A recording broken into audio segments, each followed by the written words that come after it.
Hello everyone, and welcome to another live stream. I'm Steve from Mac84. My glasses are still broken. It's late, but it's a Friday, so we're all good. And first off, thank you, Greg from Arcade Mods, for the super chat. Eep! That's a pretty good way to start the live stream. How about that? How you guys all doing tonight? Yeah, I don't control the ads, so if you're getting stuff in weird languages, well, I guess you better learn that language to find out what the ad's about. But oh my goodness, yeah, we got a lot of fun that we're gonna go through today. I don't even know what we're doing. We're gonna be messing around with a lot of stuff. But let me first try. I'm not gonna get everybody. Let's try and say hello to everybody. First we have right off the bat, and I should have paid attention to how Bruce pronounced it, but Hallian. Sorry in advance. Mike is here, and we have Jay as well. Tom. We have Davison.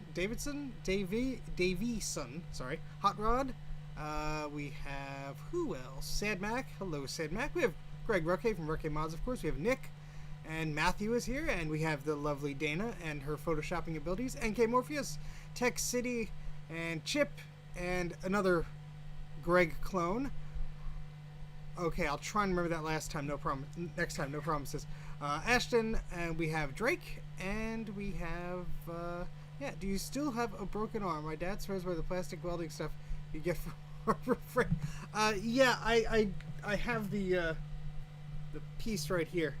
That should go right there. And it's funny, the YouTube preview is not updating for me, so it looked like I was frozen there for a second, but I guess I'm not. But yeah, there we go. Hopefully there's no weird bits going on. But yeah, I still have this little thing. The problem is the metal part that grips onto it snapped. So yeah, that's who knows how that's gonna go.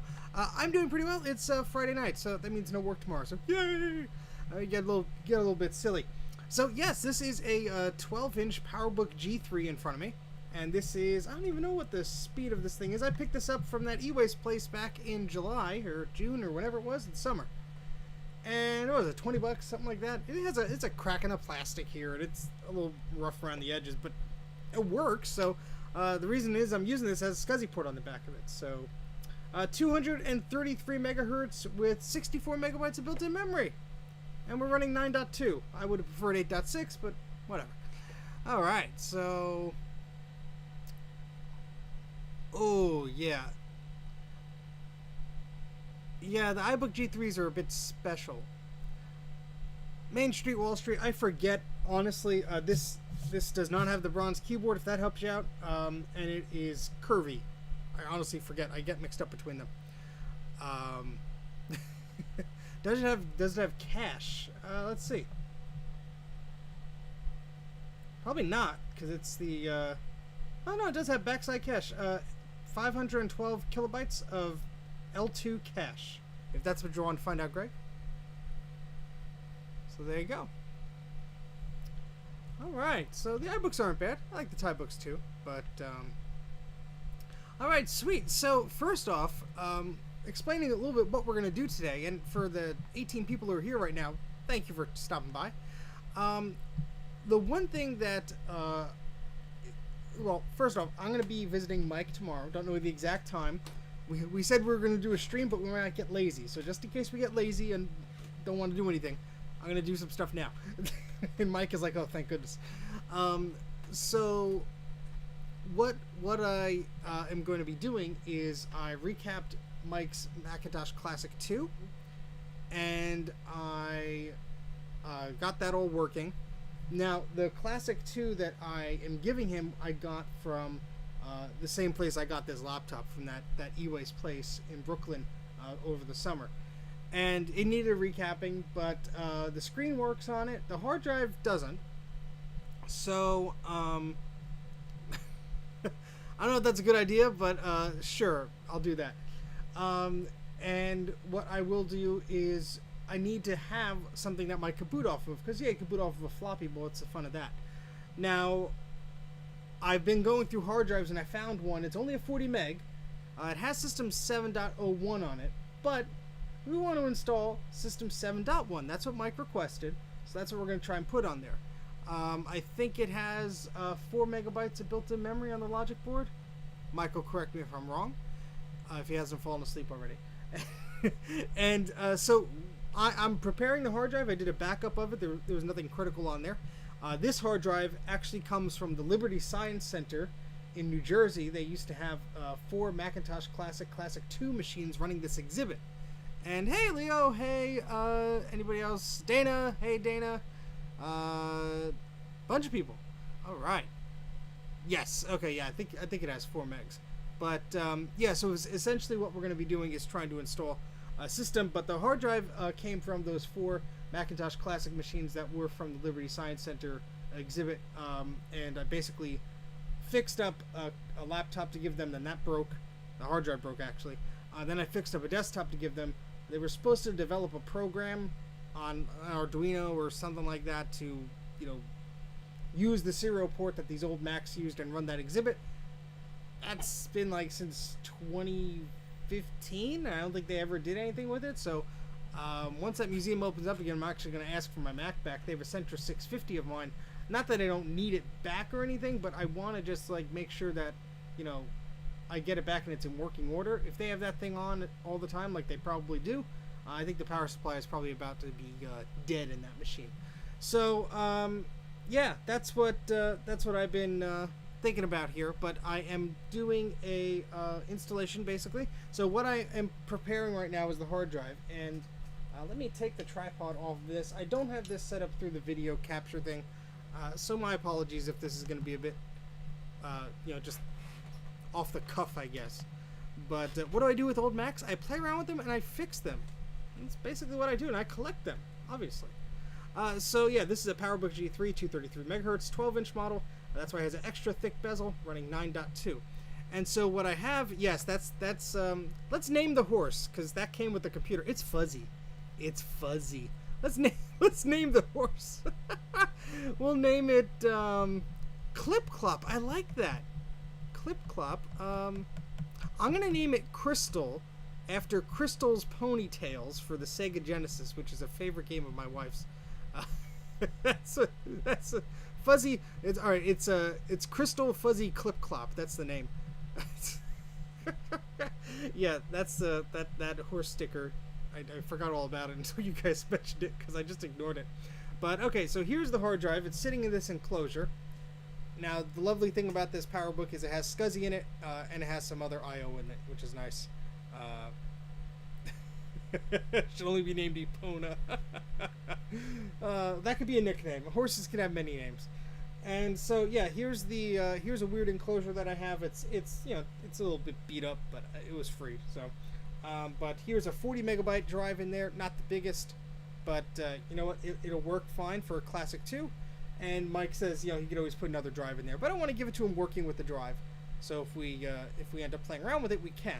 And the drive seems to be working fine. This doesn't seem to be problematic or anything. So what I'm going to do is I'm going to erase the drive, so we could actually install something on it. Now, I guess we'll install it on the original hardware, because what would be the fun in that? But yeah, all right. So I already named the hard disk Mike's Classic 2. And see, there is a system folder on here, but it's 701, and I don't think Mike wants 701. He wants 7.1. So yeah, what we're gonna do is we're gonna just erase this. I'm gonna put a fresh install on here, and that's probably gonna take 8 hours. So yay! All right, so let's quit all this stuff here, and we are going to do. What am I doing here? That's what. Actually, I could just use, well, that's actually on the other disc here, but oh boy, let's make a copy of that, and if this doesn't work, I'll just use, yeah, there we go, and we want to initialize it. Yes, sir. I wish it was a joke. No, we're not going to be going for 8 hours. I gotta sleep. Yes, Justin, so I did place an order for those capacitors. I'm waiting, though, because I have not received a confirmation of its shipping. I placed the order on Wednesday. Usually it's like next day, which leads me to believe that they are still out of stock on the darn things. So my apologies, I am very much trying. I did get all the capacitors off of those drives. It doesn't look like there's too much trace damage. Maybe on 2 of them needs a little bit. I'm not far away from it, but I could speak louder. So yeah, there's a loud hard drive here, so it's probably noise canceling it or whatever. But yeah, essentially I will do what I can as soon as I get them. My apologies for it taking so long. But I did remove all the caps from those drives, so at least they are no longer in a position where there will be further damage to those drives. This is taking longer to initialize a 40 megabyte drive than I thought. No, it does not take 8 hours. We are simply joking because a running joke on my channel is that everyone wants me to do an 8-hour live stream.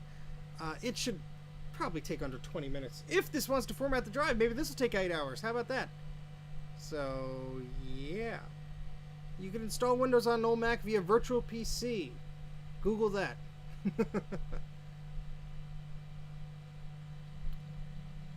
I think it's about done. It's making some clickety-clickety noises.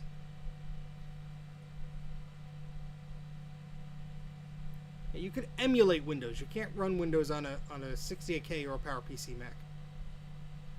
A funny story about the PowerPC version of Windows NT.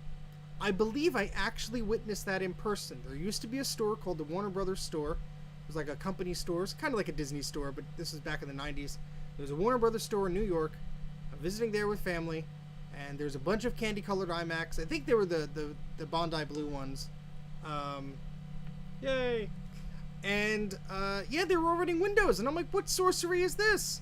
And I tried to like do the commands to get out of Virtual PC and everything, and it was actually Windows NT, and it really for the longest time made me crazy.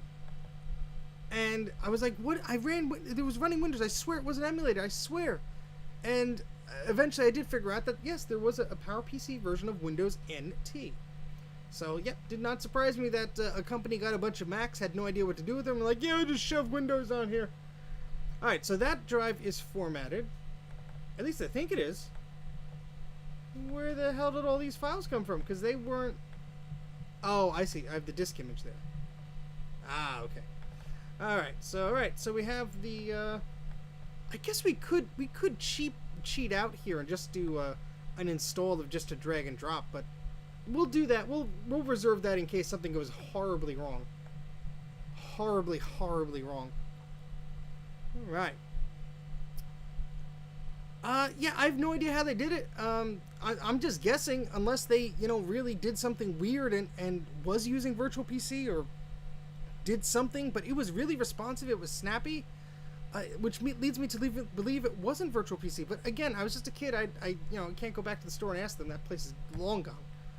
But who knows? I would not be surprised if they did something weird like that. But all right, anyway, let's empty the trash here and get on with this stream. So I'm going to shut this down.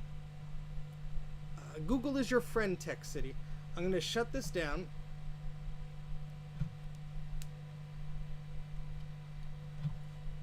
All right, and we're going to turn off this hard drive. We're going to say goodbye to the horse sticker for 1 second. Let me put the tripod back on the camera.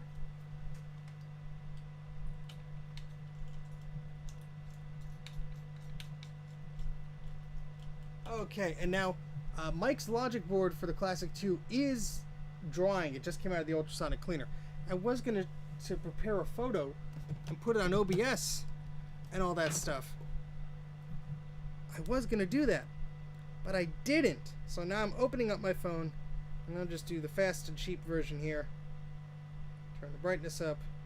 Turn rotation lock off. And yeah, so there are 3 Classic 2 boards. Just drying from their ultrasonic bath there. So I did 2 for a customer today, and then Mike's I was just giving it a good clean. I already fixed that up, but just giving it a good good clean. All right. So, yeah. Let's turn... the little fan is on. Sorry. All right. Now let's check that microphone level because you guys were saying that it is a little low. Apologies for all the noises. Oh, it is set exactly what it was before. So there was a little fan blowing on it because I was doing some soldering work while Bruce was streaming, so that may have caused some noise. Yeah, so we're gonna just hope that resolved the issue. Let me just move some of these ROM chips out of the way so I do not lose them. They are not mine. The audio is much better now. Yes, I think what happens is there is some noise canceling stuff, and the fan was literally on a path to the microphone. So my apologies. My apologies. Okay, so let's get this party started here. We're going to temporarily move the PowerBook over here. I have a little laptop bag that I keep over there, but it is full of crap now because I took the PowerBook out and all the stuff slid around. Now, how am I going to install System 7.1? That's a good question. I have the discs somewhere. I guess we could do it by the discs, but that's going to be a little bit of a pain. Yeah, let's see if the discs are here, because I did get some software, but I think it's no. That's actually missing the discs. I think the discs I only have are 6.08. Well, let's find out. I could always plug in an Apple CD-ROM, and I could always look for my Legacy Install CD. This is gonna be fun.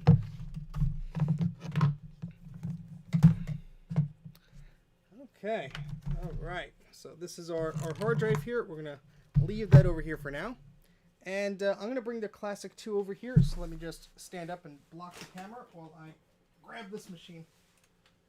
Okay, so here is the Classic 2. It is obviously having some of its parts showing there. I don't know if the floppy drive works. I have not tested it. But what we will be doing first is I will be removing the hard drive.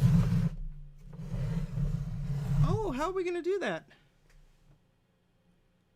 Damn it. Okay, there are 2 screws. Alright, that should just slide out. Okay, I was about to say, I don't have my CRT discharging tool made yet. I have all the parts, so I don't want to have to remove the analog board. I think what I could do is there are 2 screws here. I think I just move it out after that. So let me find where I put my screwdriver.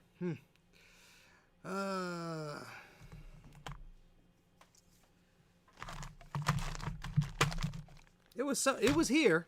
It was here. And this is why my live streams go for hours and hours sometimes, because I misplaced my tools that I had about 2 seconds ago. Okay, yeah. Where the heck did it go? Here's my Sony Mavica, because you need that when you're recapping an old Macintosh. I'm gonna put that over there. Pick up the tool that just fell so I don't lose that again. Yeah. I think in 8 hours I could build a screwdriver. Let's not test that theory. All right.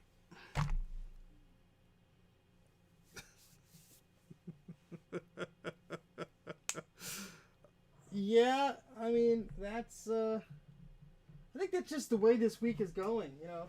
Oh, there it is. It fell down. Of course, it fell down. I think this week has just been disaster after disaster. All right, so let's undo this screw here. I lose parts all the time. I have a basement of basically my basement is everything is lost. And then when I find it, I'm like, oh, you know what? I'm gonna put this. Yes, Dana is very right. This week, this year. How about that? And I'm like, oh, you know, I found this. I'm gonna put this here. And then I instantly lose it.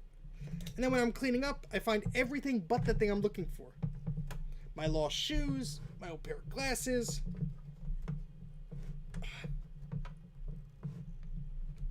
It's just that screw is not. It's one of those screws that are, you know, it's so old. Well, it also has this little thing on this rivet thing on it that sort of keeps it in place. It's just one of those things that it's not snapping. Okay, so sorry the chat is going by fast, guys. If you're saying something I can't see it, I apologize. But MacBook thermal paste. There's a lot of stuff going on here. Oh, the AAU adapters. They like to go away. Video request. Well, what do you want to see? I've done a lot of live streams. There we go. There we go.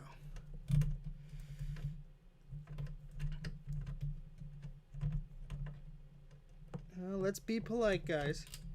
All right. Ah! I almost lost this darn screw. Almost lost it.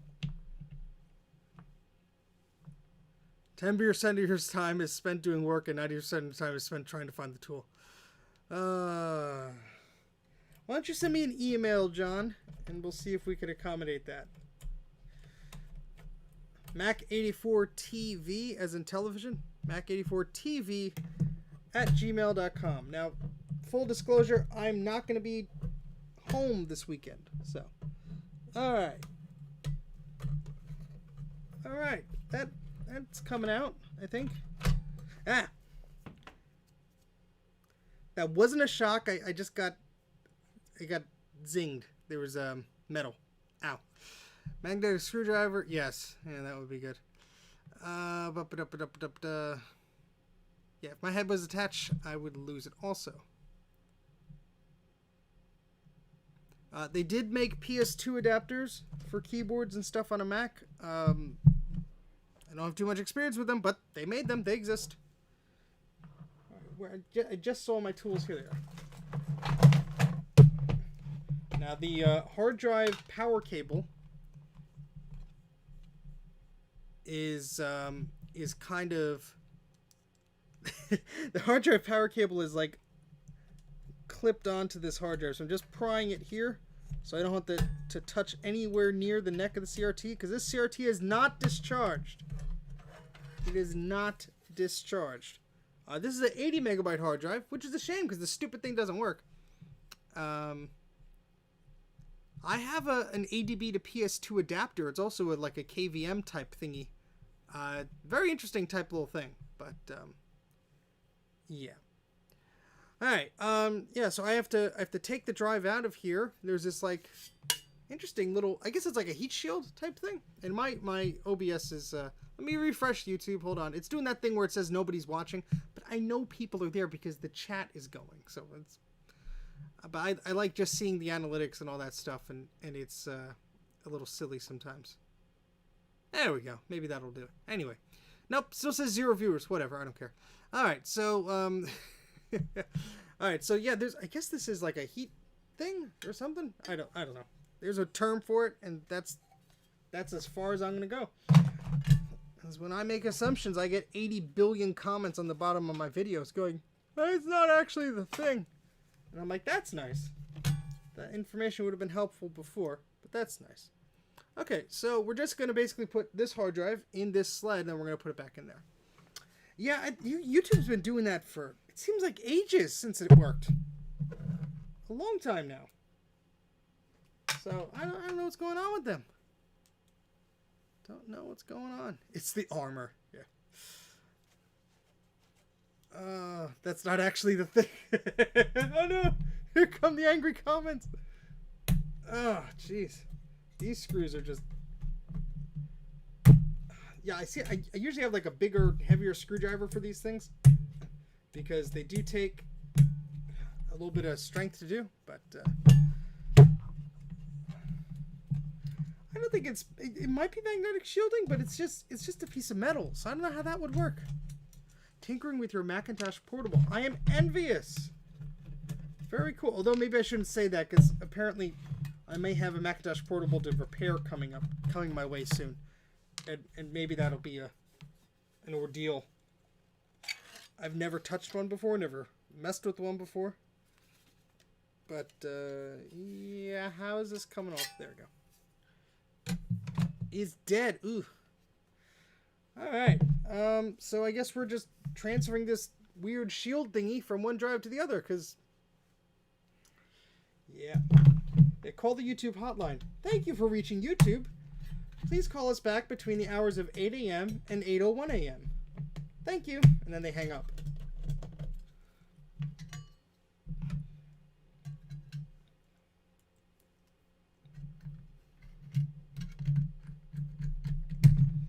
All right. We are fixing that plate on here. Okay. Now, I actually have my logic board in here, not Mike's, because his just came out of the ultrasonic cleaner, for those of you who missed it. So, this everything will be in here, and I'll just swap out the logic boards before giving him the machine. All right, so we are putting the new hard drive back in this little sled thingy. Did I put the wrong screws in the wrong? No, those go. Okay, here. Sorry, it's late. It's late. I love your stream. Well, thank you very much. If you want to email me that request, mac84tv@gmail.com. Fire away. But I will, like I said, I am not going to be responsive this weekend. I will likely be busy at Mike's, tinkering around with old crap. And yeah.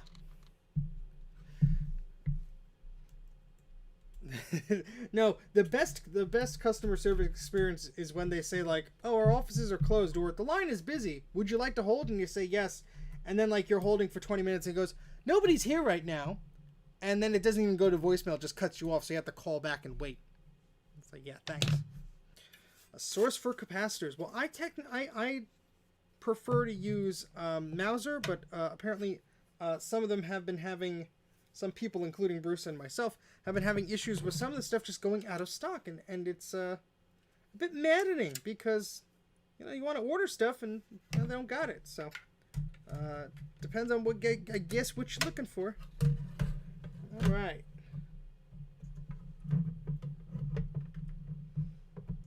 Let's see if we could slide that in.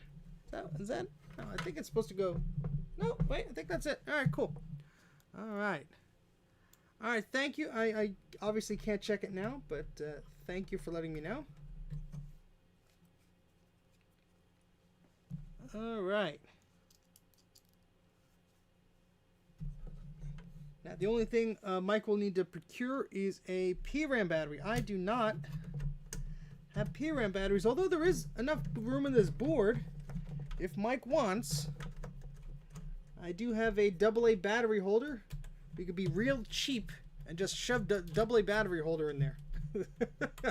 And then it'll keep the time. But for some reason, I don't think the time is of too much importance to Mike. He just probably wants the machine to work. All right, so let's plug the hard drive data cable in, SCSI cable, and the power. And our logic board is there. We're going to get the show for this because I don't like the idea of having that back just sitting out there while we play around with things.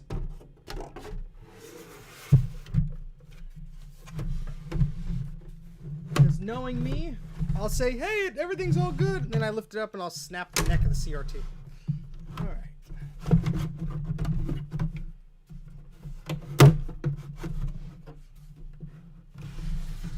Sometimes these can be a pain to put back in. 3.6, 3.5 or 3.6? No, 3.6 volts, I think. I have a catalog of them here. 3.6 volts, yes. They're all dead, but I mean, don't ask me why I hold on to them. I don't know. Don't know. All right. No one else is available to take your call. Yeah, exactly. I want to speak to the boss. Oh, boy. The data off the hard drive? Yes, I took the data off. It is on the PowerBook. So there wasn't much on there, thankfully. But this is not in too bad of a condition here. The only thing with the case is the interrupt button is cracked. And so, well, let me just show you with the camera. Again, we're not going to be too fancy here today because I'm lazy and tired. We have some discoloration, obviously. There was a microphone here at some point. That's why, yes, half AA size, 3.6 volt. That is correct. It looks like one of these. Here's a Saft one. That's the brand that a lot of people swear by these days. I think this one's dead, but yep. And yeah, so where was I? There's some discoloration, obviously. It's a little yellowed. There used to be a microphone here. That's the little sticker of where a microphone holder used to be. It used to be like a U piece of plastic. Then you put the microphone here, and you'd have the cable run down because this Macintosh Classic, unlike the first one, actually has a microphone jack there. So how about that? And yeah, so here's the interrupt switch. It is cracked, but you could still push it. I don't think Mike's going to be doing much of that. There is the reset switch there too, so at least that is in working order and not cracked at least. But yeah, there's the back of the machine. Manufactured July of 1993. Serial number is SG3300SQD21. So that is that. All right. Yeah. All right. So we're going to turn this on. We're going to get tons of flickering, and there's not a darn thing I can do about it with this camera I'm using. So if you don't like flickering computers, well, I'm sorry. There's not much else I could do. We're going to put the camera back on the tripod here. And this is the time where I'm trying to think of how the heck I'm going to install System 7 on this thing. I don't think these things through all the time. You know, Bruce was like, you streaming? I'm like, yeah, sure, I'll do the... Oh, wait. Oh, boy. Yeah, 67 hertz, and this is 60 hertz. So you're going to see a bit of a... All right. I guess this will be a good test of the longevity of the analog board, too. So... Alright, so we're going to plug the power in. I'm going to get a keyboard and a mouse.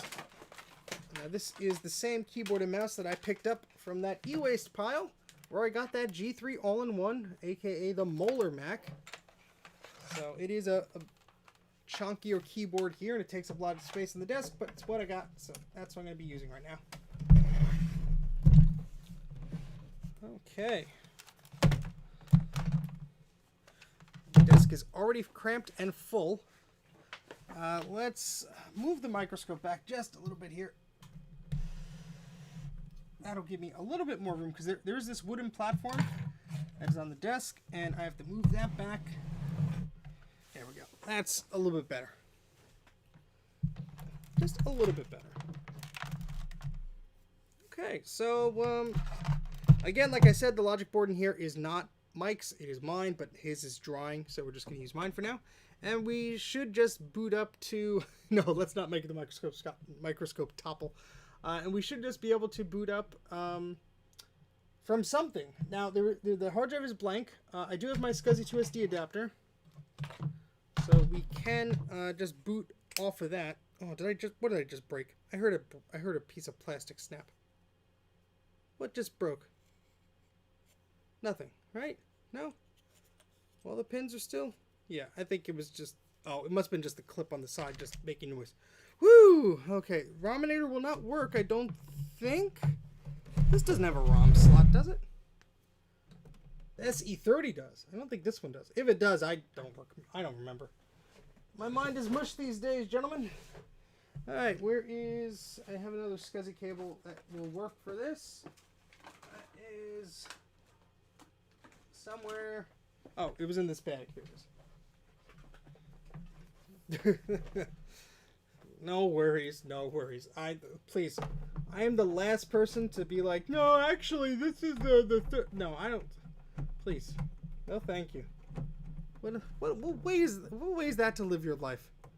The PRAM battery keeps your computer settings intact when the computer is off, and people call it the clock battery because one of the things it also does is keep the time. So when your computer shuts off, it makes sure the time is there. So it's very, very handy to have.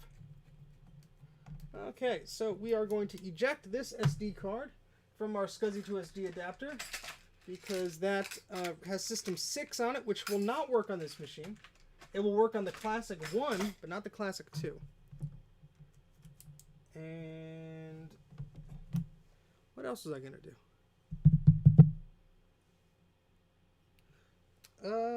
I had a USB micro cable here because sometimes the SCSI 2SD requires extra power.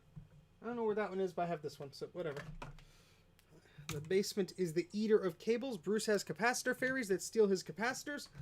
I have cable fairies that steal all my cables off the desk. Now, sometimes, well, let's just see if it'll work under its own power. Sometimes you have to supply some extra voltage to the SCSI 2SD adapter, and you can do that via the USB port. God, I am talking fast. I apologize. All right, so let's try it again. We're going to turn this on. I love that chime. We saw a blink from the SCSI 2SD adapter, so that's a good sign. Hard drive is making its hard drive noises. And it's initialized, so it probably shouldn't do anything.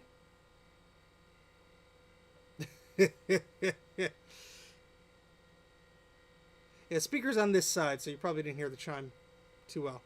Now, I do have an extra 4 megs of RAM in this thing, so I think it has 8 total. So it is booting up to 7.5.3. I would not recommend doing that if you didn't have a lot of memory, because it slows things down.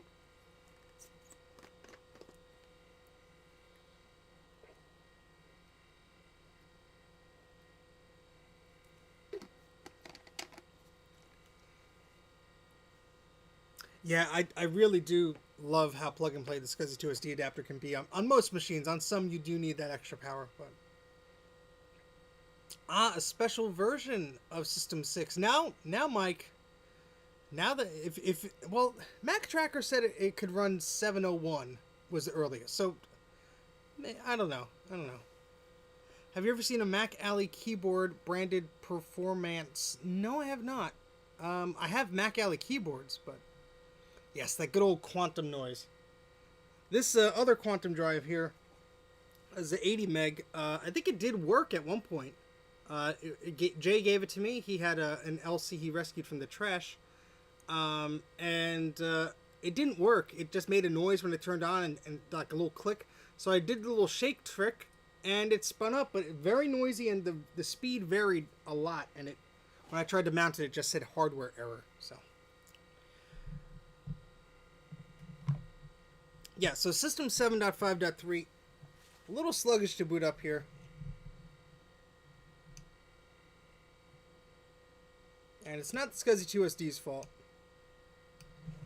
Yeah, it's gonna yell at me. Yeah. But we'll go to the About This Mac thing.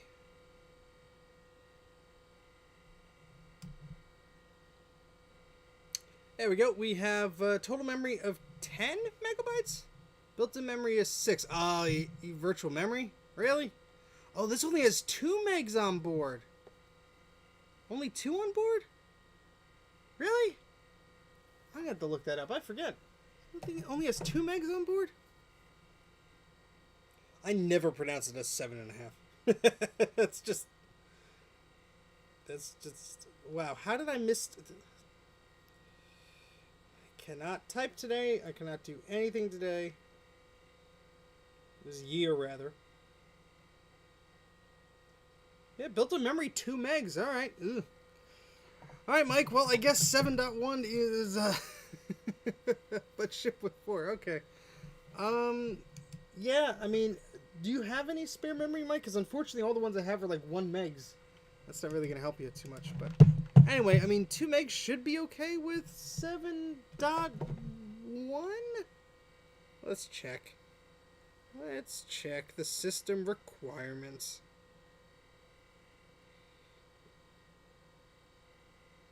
(7.1) 2 megabytes of RAM.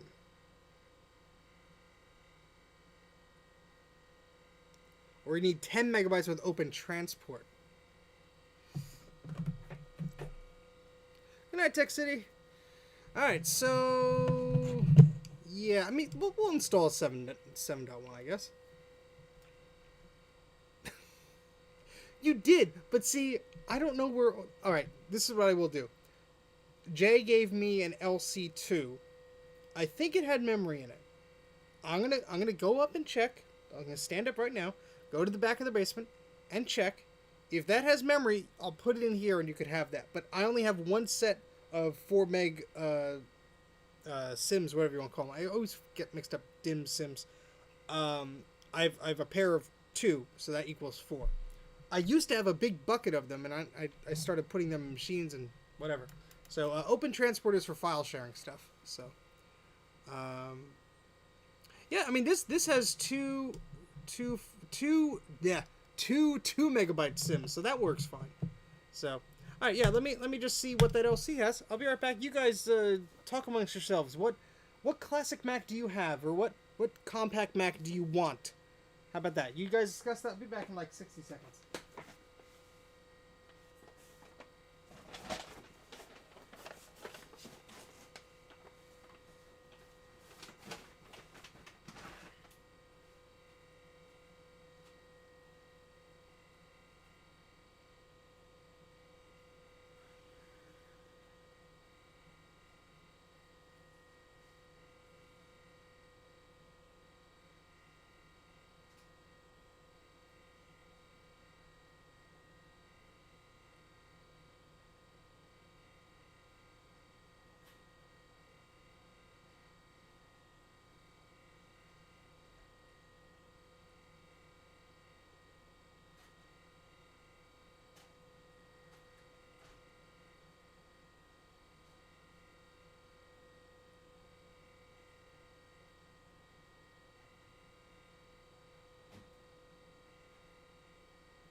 Alright, it had these in there. I have no idea what the size is, but I also realized I have another Classic 2 I got from the e-waste place. That might have extra memory in there, so I'll find something, Mike, don't worry. Yes, something falling on me. Oh, boy. A plus. A free one, that's a good one. Oh, an SE30. Yep, SE30s are the popular ones. Color classics as well. No, my wife wouldn't yell. She'd just be like, Steve? And then if I don't respond, that would be it. She'd just ignore me. Yes, 2 memory slots. Okay, so do we have any system installers on this? Mike, you don't have to do that. Please, don't super chat me, Mike. You don't have to gotta do that, buddy. Thank you, though. It is appreciated, but you don't have to do that. That's very kind of you. Eep! Eep! There we go. That'll pay for the toll to Pennsylvania tomorrow.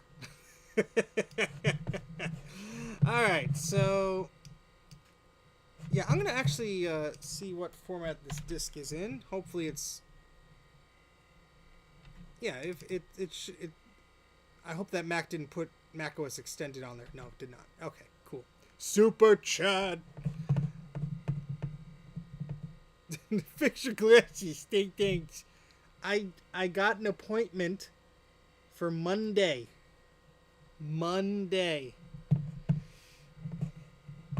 So, yeah. Alright, what the heck was I doing? That's right, System 7. About System 7.5. Okay, let's read that. Although if it was any time like if that appointment is any time like I got my glasses last time, of course the one that I picked out that was like the cheapest, they were like, yeah, that's gonna be like 5 business days.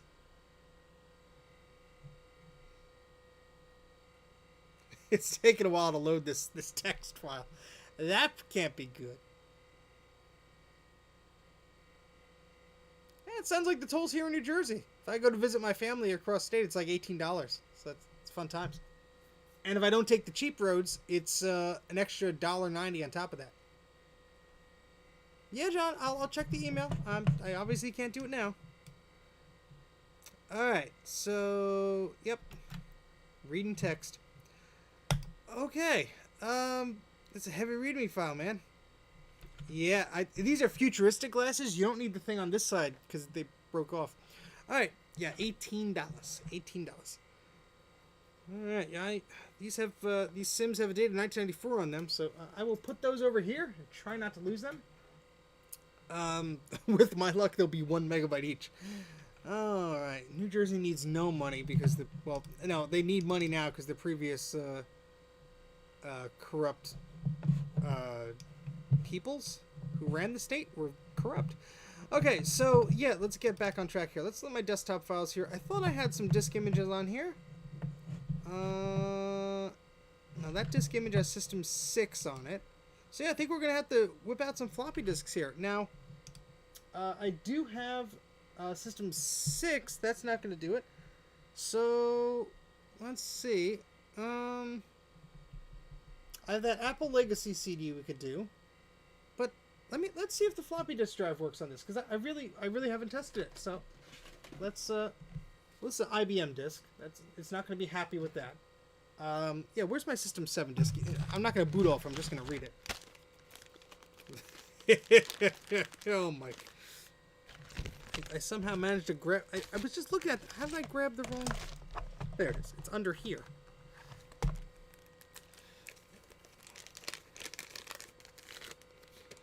Alright, so this is a PowerPC disk, but I just want to make sure the floppy drive works.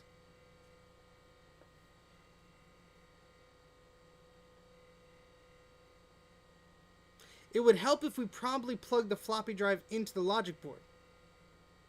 Oh. That's not a good sign. Oh, jeez.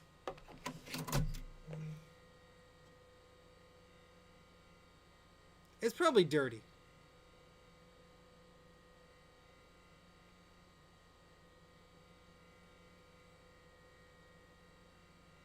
Yeah.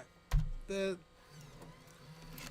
that gives us something to fix now, doesn't it? Although taking that floppy drive out is going to be a pain in the butt. Yeah, Mike, now I'm going to hear that. I might as well just like throw a an iMac G3 at you. How about that? Oh boy. All right, so we'll deal with. Someone remind me to deal with the floppy drive after. Well, okay, so now, crap. All right, now we can't do an install on the floppy disk drive. Wait, I got a floppy MU. I got a floppy MU. Let's. I haven't played around with that yet. Where the heck did I put it? That's upstairs. I think I could. Yeah, I could. We could use that, right? Oh, we could use that. I think. All right, I'm gonna put the be right back thingy on there. I'm gonna go grab it.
Okay. I have no idea what I'm doing with this, but let me shut this off because we're gonna be dealing with this thing for a little bit.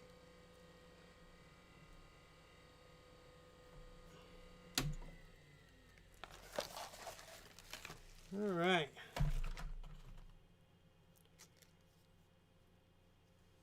I've never used one of these before, ever. There's a case for it. I'm not going to bother to put that together now. Here's the cable. So this is by a company called Big Mesa Wires. And this is the little adapter, essentially. And basically, you plug a cable into it, and you can plug this into the back. Now, thankfully, the classics do still have a floppy disk connector externally. I think it does. If not, I can just use the internal one. I thought it did. Yeah, it's still got one on there. Woo! Making me doubt myself, Mike. But, yeah, so basically, you plug these things in together, and you got a bunch of fun. Now, this does apparently have a bunch of software on it already. I have no idea what it has on there, but let's give it a go.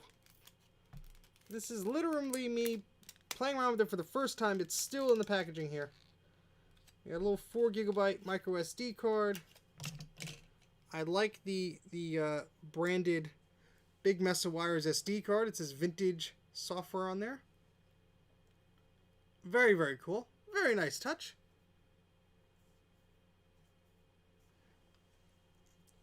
All right. And yeah, so I'm going to put that case together at another time. I'm just going to put it on something that's not going to short it out or anything like that. I will need to I think I have, yeah, whoopsie, let's not lose that. I do have an SD card USB adapter.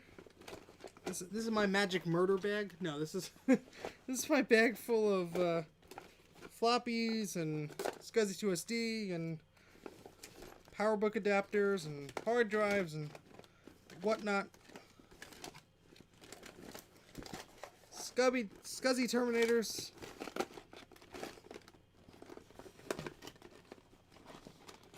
One disc I never leave home without, an Apple Network Access disc. There you go. Alright, it's not in there. Hold on. I basically have 3 bags full of wires. Because I am officially, yes, big mess of wires.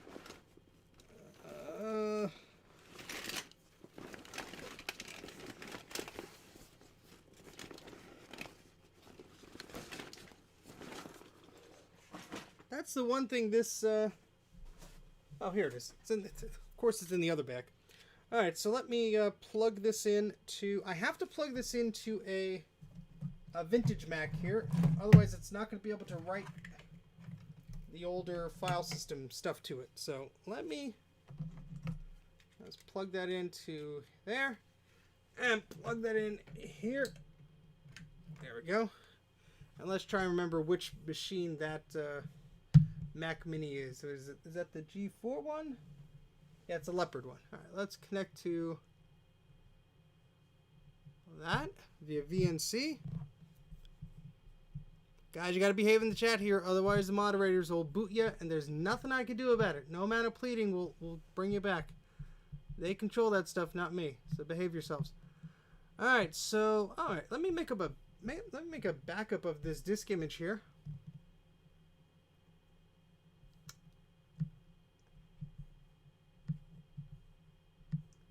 Alright, so this is a big mess of wire stuff. I'm going to back this up because I'm going to screw up this disk image somehow. I just know it. So, so let me do that now.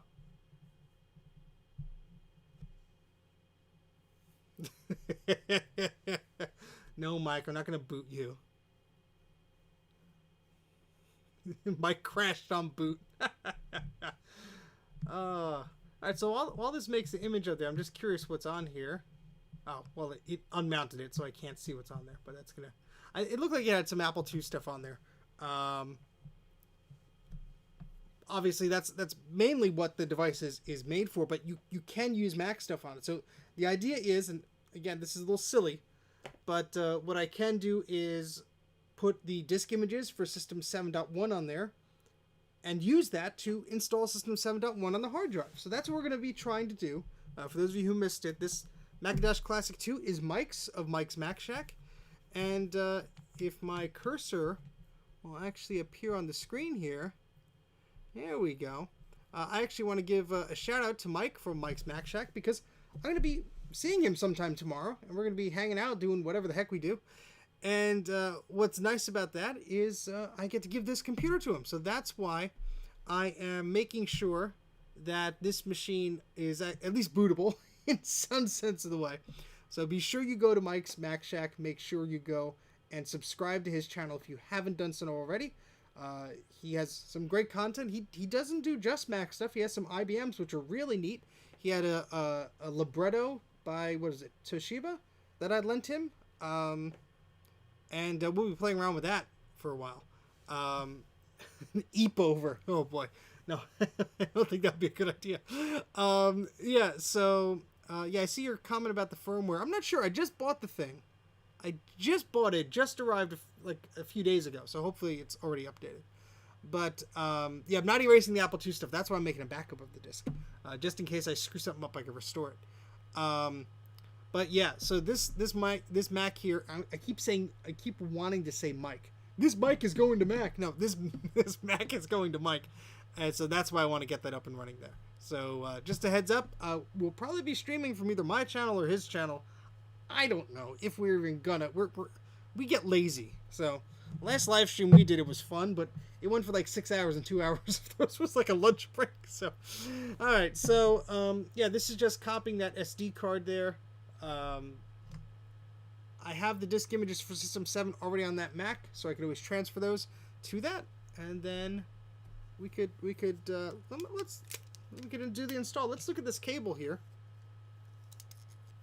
So this is the longest floppy cable I've ever seen. That is very useful. Very useful. Yes, that was awesome artwork that Jay's wife did. So this little adapter here will connect to the floppy port on Macintosh computers, the external one. And if you have one of the updated Apple IIs or the Apple II disk drive card, you'll be able to plug that in. You can, of course, just disconnect it and just plug it in internally, but we'll just use the external one. But yeah, it is very nice. I mean, I paid for the deluxe kit, and this looks pretty deluxe in my book. So yeah, I mean that's what you pay a little extra for this deluxe kit, but you know what? I figured I'm gonna end up buying the case. If I buy the case, I might as well get an SD card. It already has the stuff on there, so it's like a few dollars extra. It's like, you know what? I'm always cheap, and I always like save an extra buck. Let me just splurge on this for once.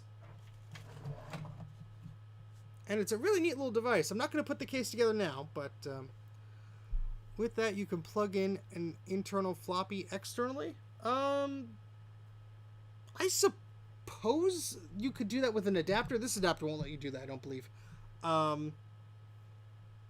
But yeah, I guess, I mean, it's the same. It looks like it's the same connection. There's a resistor on here. So I don't know if it's just boosting the signal or what it's doing. But floppy MU model B adapter, bigmessofwires.com, it says on the back of it. So yeah.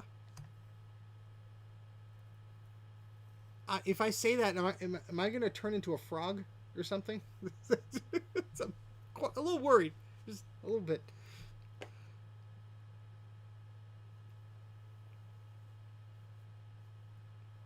Okay, I trust whatever Mike says. This thing is a little bit fragile looking, obviously. This little LCD screen is just kind of just sitting there.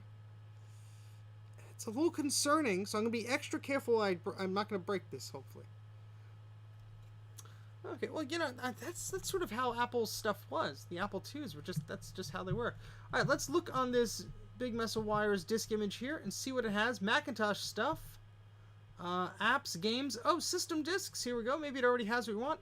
System 7.1 installer. Cool stuff. We are all set and good to go, apparently. Awesome. Awesome. All right, so let's take our little micro SD card out. Let's not lose it. We're going to plug that in to our little adapter here. Maybe.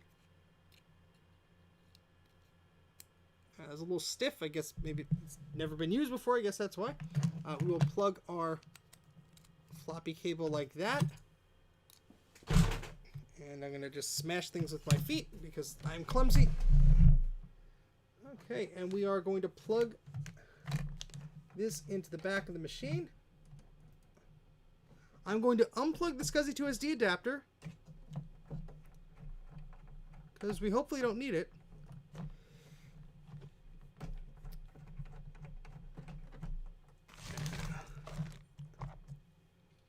Hopefully we won't need that SCSI2SD adapter thing because this will do all the work for us. Alright, I have no idea how this works, so we'll see in a moment.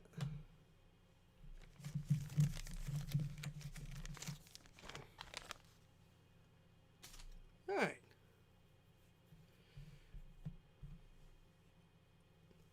Terrible troublemaker. Yeah. Yeah. Oh, hey, the King. Thank you for joining the stream here. We are about to try installing System 7.1 from Big Mess of Wires floppy MU and our Macintosh Classic 2. So I have no idea how this works. Let's give it a go.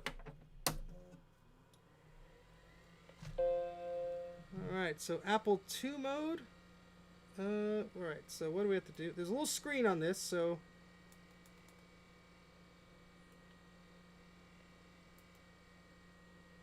Okay, we have Apple II floppy, smart hard disk, smart port, or Unidisc. Alright, so maybe it does need a firmware update. Let me turn this off real quick. You just do a quick search on ye old internets here. Because if it does require that, then I will have to do that. So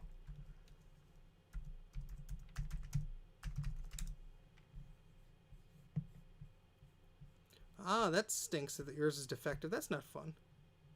Yeah, so I'm going to the website now, see if I have to update that firmware. Thank you for the tips, guys. Yes, I like the chime on this thing. Okay, so firmware download. Floppy EMU firmware versions are available. Model C. Which model is this one? Does it say? This is Model C. Okay. Macintosh and Lisa firmware. Okay.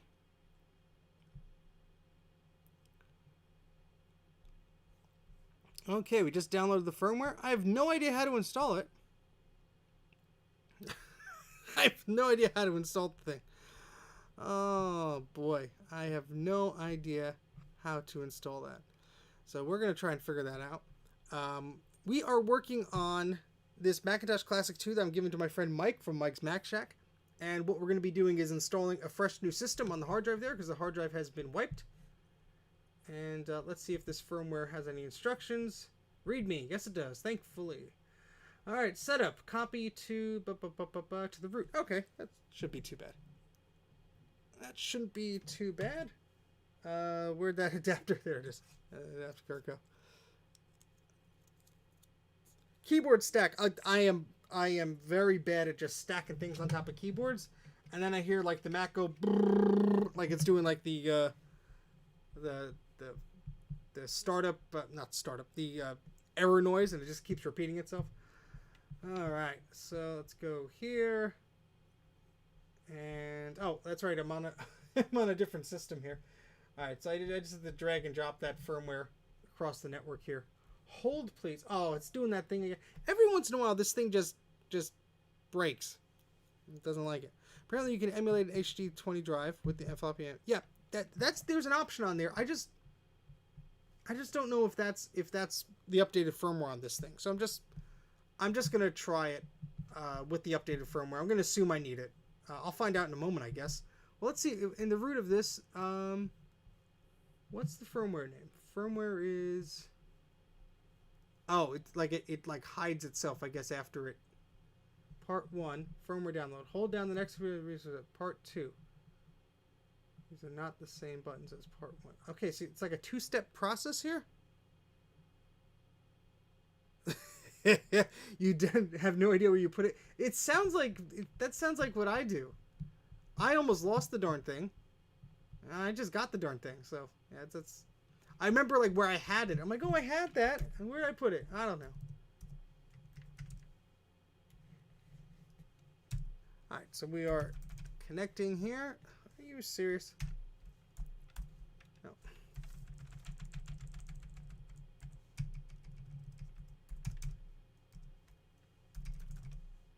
There we go. Did not like that. Okay, so let me just copy this over. Sorry, guys. I know this is probably boring. Just give me a moment here. Just so I could copy this firmware here where it needs to go.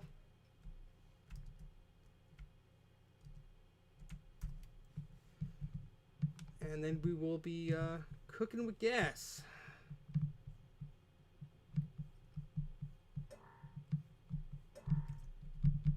Alright, so that should be on this disk now.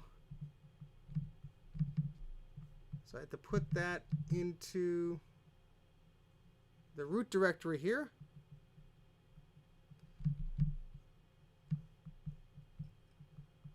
All right, let's open up that README again because I'm going to forget the instructions. All right. Firmware consists of 2 parts. Okay, so I'm going to put both of these parts in the directory. And we're going to eject that SD card here. And we're going to put it into our little adapter. No, this is just an Apple design keyboard.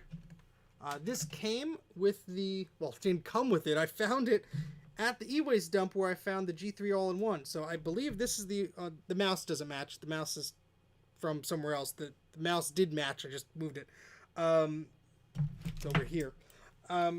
It was just sitting there at the e-waste place. So That was fun. But I do have an extended keyboard. I just don't have it plugged in right now. Okay, so let me just follow these instructions here for the floppy MU, and we will be hopefully on our way. And I'm windowed into another machine here, and there. All right, sweet. You know, Dana asked the same question. I'm this far away from the microphone, like my arm's length, and it's on the same setting it always is. Let me just check.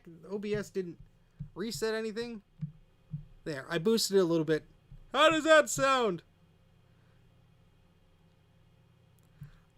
I don't think. I mean, yeah, I could have my museum like in my basement, I guess, but I don't want people walking in here. They're gonna walk out with stuff. All right, so let's turn this thing on, I guess, because we need power to use the thing. And let's read the instructions. Hold down next and previous. Press and release reset. Continue holding until the firmware process updates begins. Wait 10-50 seconds. Flashing. One flash LCD display results. At this point, you see a firmware message that says normal. Okay, let's try that. I already forgot the instructions. I'm an idiot. Hold on. Hold on. Alright, so it does say the Apple II firmware. Alright, so hold down next and previous buttons and then push reset. Oh, this is going to be fun.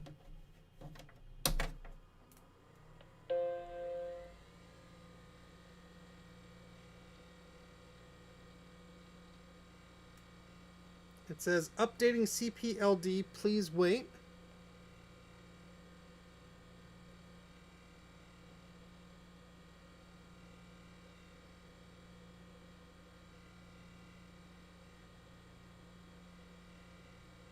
Please install firmware part 2. Okay.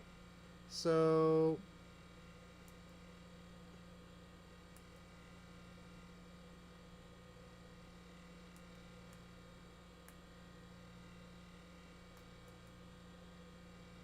Alright. Part 2. Hold down select and previous buttons. Press and hold. Wait.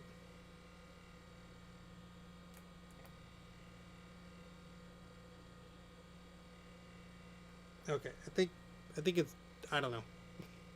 I don't know what I'm doing.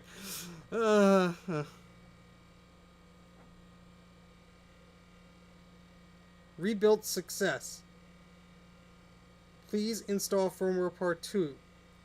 Okay, for part 2, hold down select and previous buttons, which I'm doing. Oh, oops, no, I'm not, because I'm an idiot. I'm not reading this correctly. Okay. Alright, flashing. Alright, now it's doing the bootloader thing. Did I do that right? Yep, I did. Alright, cool. So let's select. I'm sorry you can't see the screen here, but Macintosh stuff. System disks. You'll see the result of it, hopefully. 7.1 installer.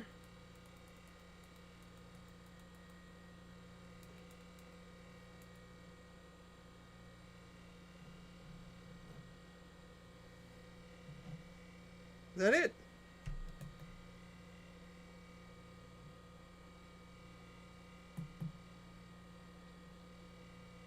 Oh, 3.5 inch did no. Oh, hold on a second. Yeah, no, I did flash the firmware. Let me just turn this off and on again.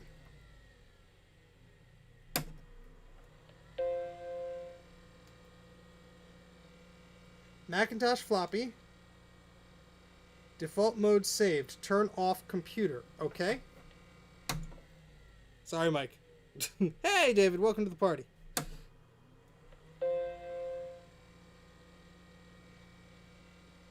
Alright, Macintosh stuff. System disks. 7.1. Install 1.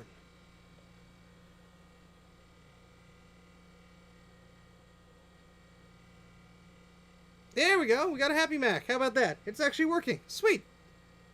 All right, cool. Welcome to Macintosh. Okay. It's working. My first time ever using this thing. Awesome. Yes, I did flash it in both parts.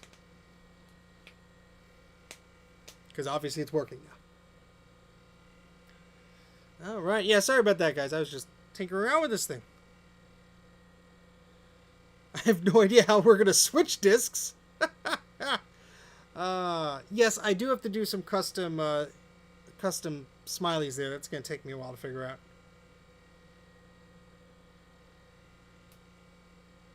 PowerBooks don't have an external floppy connector that would fit this, to my knowledge. Maybe they do, I just don't know. No, the SCSI to SD adapter, the SCSI port is much faster, David. But from what Bruce told me, if you're booting like System 6 off of one of these things, the speed difference is very small. But, I mean, generally speaking, the floppy port is slower. Whether that's a noticeable difference if you're running something very, very lightweight like System 6. I mean, it is taking quite a long time just to boot to the system. But probably comparable if you had a floppy disk in there. Yes, I flashed it in 2 parts, Ashton. I said that multiple times now, buddy.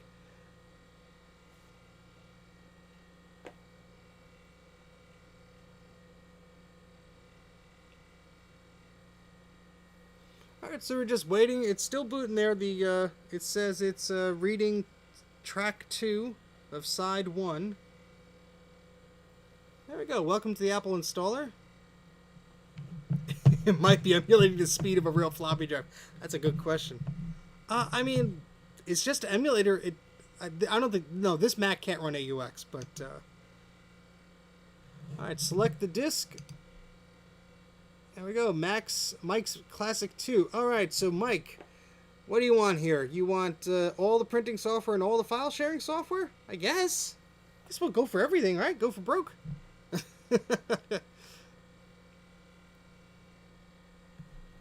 Let me just double check here. I'm curious, because I did make an image of... I did make an image of the big mess of wires thing. I'm curious, before I go about this method, I'm a little bit curious if one of the hard disk images here had the installer just on it already. But I could be wrong. Yeah, let's just say, oh, that's right. I could just do a switch disk. I'm an idiot. All right, let's go. So I'm going to click install here. You could trash it later. All my hard work you're going to trash. All right, so we're gonna get a little closer to the screen here, so we could be friendly.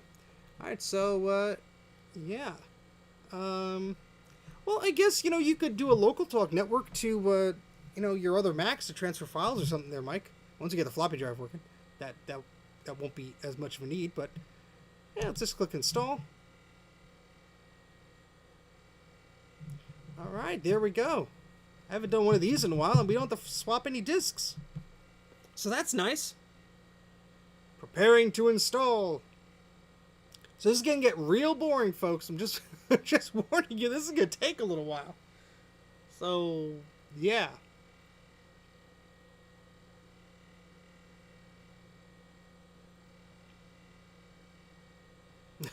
Oh, boy.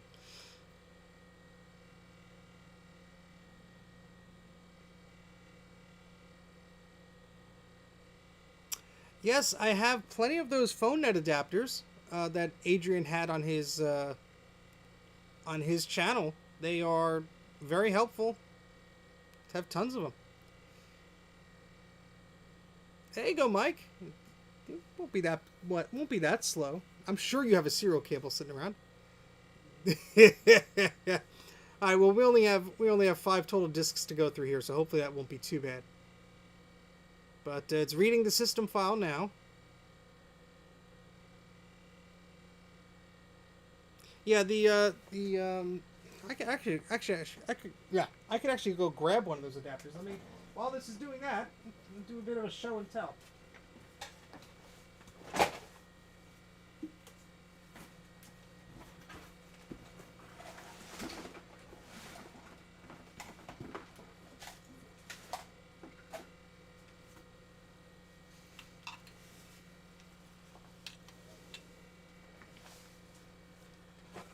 All right.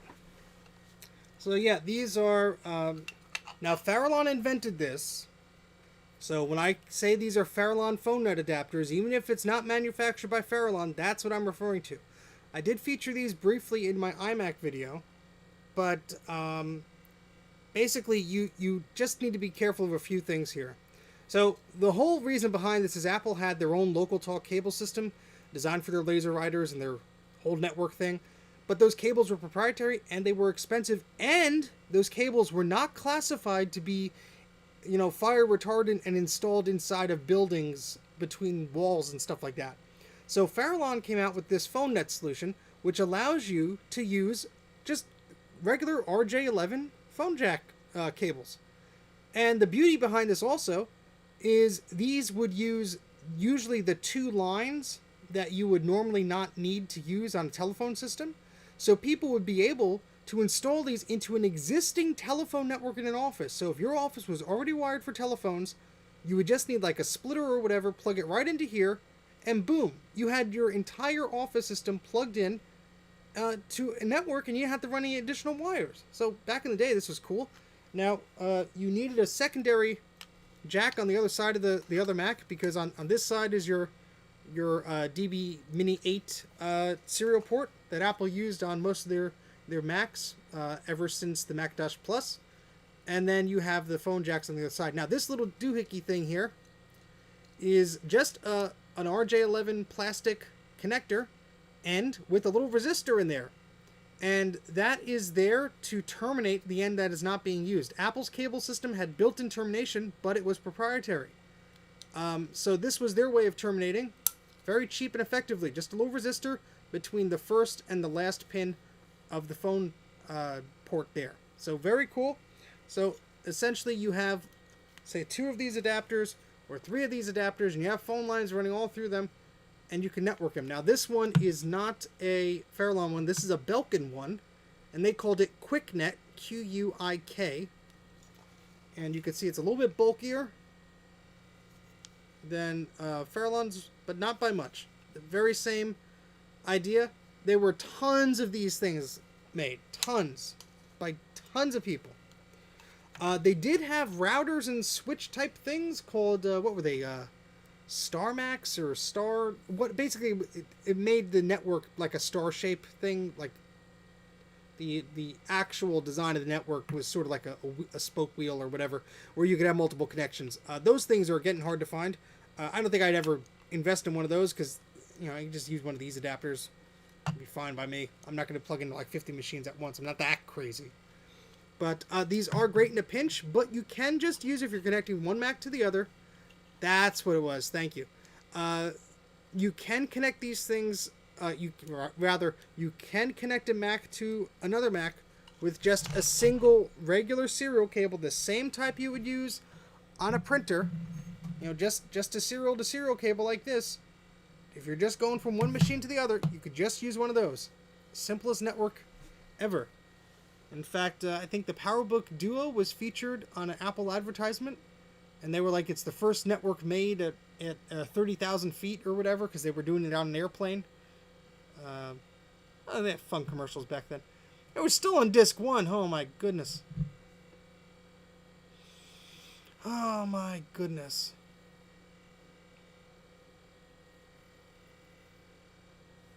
Yeah, I mean, these are very, very handy, and so whenever I see a Facebook post and the guy's like, what are these?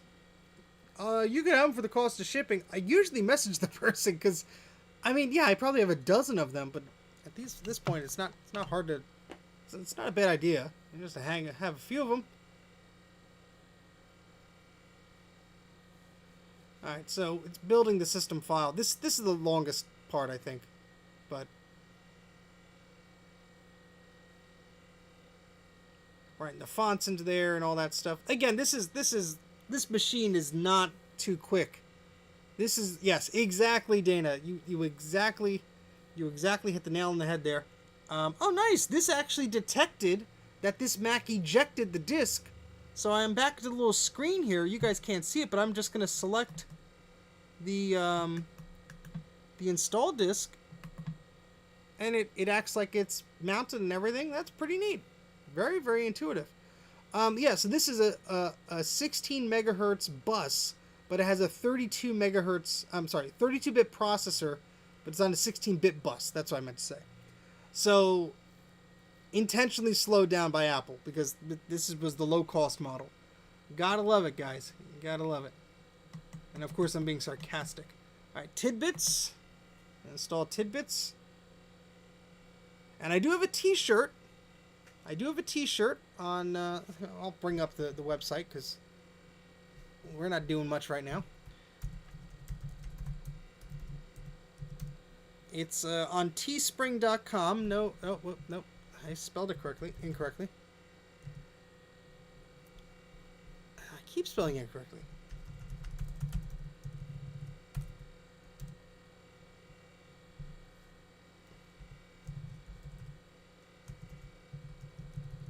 What is it?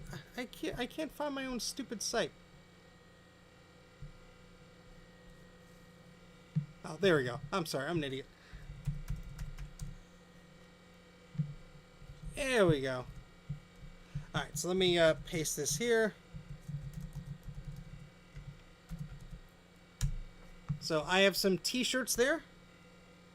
One of them I'm quite happy with. It was a silly little thing to do. But it says 2020, it blows harder than a 32-bit processor on a 16-bit bus. And you have one of these computers featured, the Classic 2, and then you have the LC2 featured. So don't go buying those shirts yet, because there is a promo code I could give you if you're interested. Let me log into my store here. I'll save you a few bucks on there if you're interested. I didn't know I was streaming tonight either, and all of a sudden, kaboom! Alright, now we're up to fonts. This is actually going pretty quick.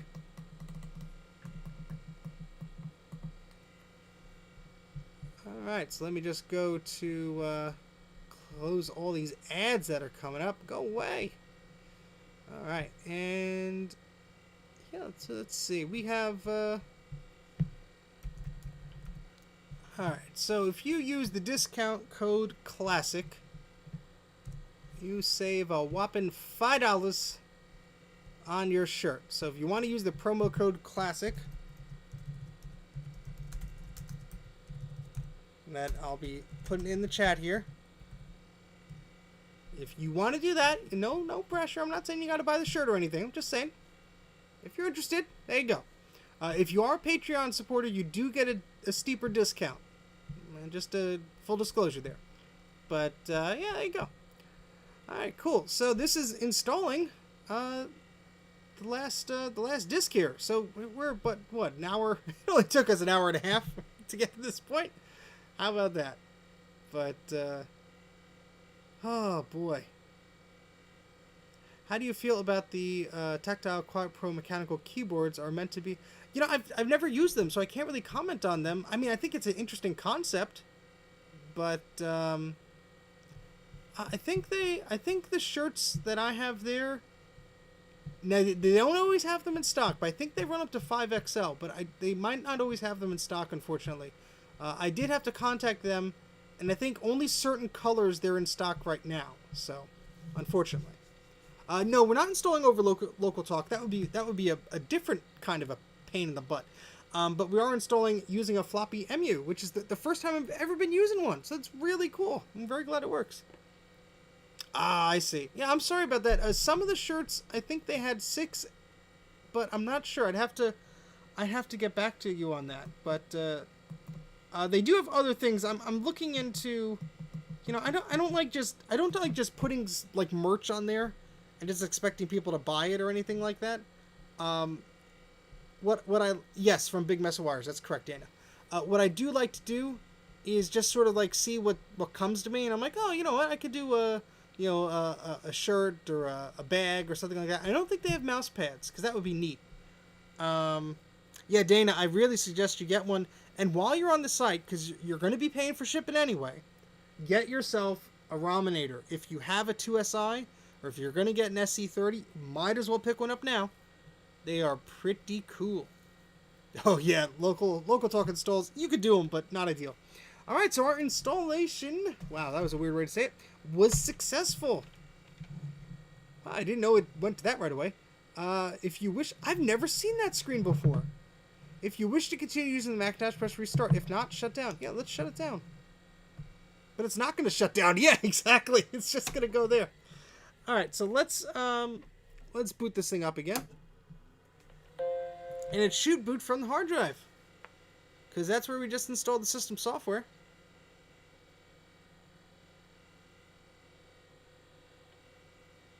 Yeah, you know, I don't think I'm going to build myself a keyboard. I have an ADB to USB adapter. There we go, it's booting up. So I could just use that if I want to use a retro keyboard. You hear that hard drive clicking away. No, the Rominator I don't think will work on a Color Classic. I don't think there's a slot for it. It'll only work on certain Macintosh 2 series and Macintosh SE30, which was essentially a 2SI in a smaller case. Alright, sweet. So we got the system on here. System 7.1. We have a total of 6 megabytes of memory. Oh yeah, boy. All right, so let's mount. Let's see what Macintosh stuff is on this floppy MU thing. See if we could put some cool apps on here for Mike. Mac Terminal, Mac Draw. Oh, Kid Pics. Heck yeah.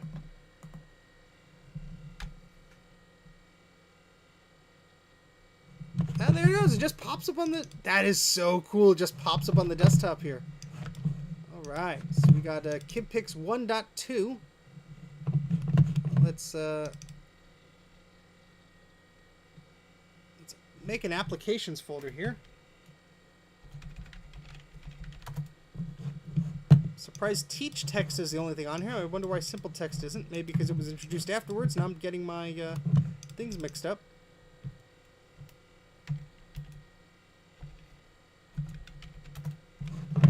KidPix is a fun little program here, so let's drag that over here.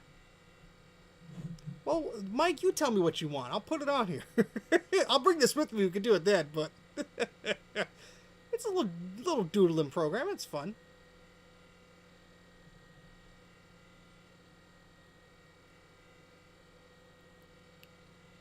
I must say this is pretty responsive. This the system overall. System 7.1. Well, Mike, if you want to name some software, I mean, I'll bring my SCSI2SD adapter with me. But if you want to name some software, I'll see if it's on this little adapter thing. And this is a really neat little thing, I must say. Surprise you. Okay, well, don't close your eyes then, because we're going to be installing stuff. Mount Everything is a utility. MT period everything is a utility that I always use for SCSI disks and stuff like that. So I'm going to put that on there. It's just for mounting stuff. That's exactly what it sounds like.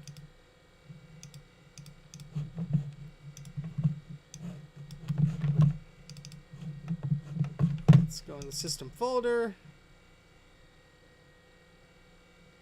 We're going to fill up that 40 meg hard drive fast, Mike. Jeez. Apple menu items. And I'm going to put an alias of the applications folder. That's right, the shortcut was not implemented yet. I'm going to put an alias of the applications folder in the Apple menu here. So then, it doesn't, that's right, it's 7.1. It's 7.1? Yeah, unless there's a control for it. Unless they just didn't implement that in 7.1.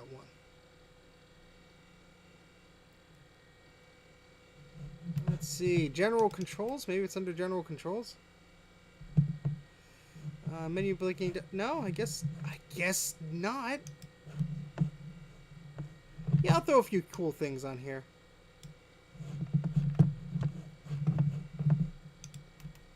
Alright, so let's eject this disk. I'm just curious what else is on this big mess of wires thing, so apologize if that's boring. I'm just curious. We have Kid Pics. We have HyperCard. Well, of course, you need HyperCard on a Mac. I mean, yeah, we got System 7.1 here. All right, so this is HyperCard Player. I guess it's the same thing, right? Yeah. So we're gonna make a folder.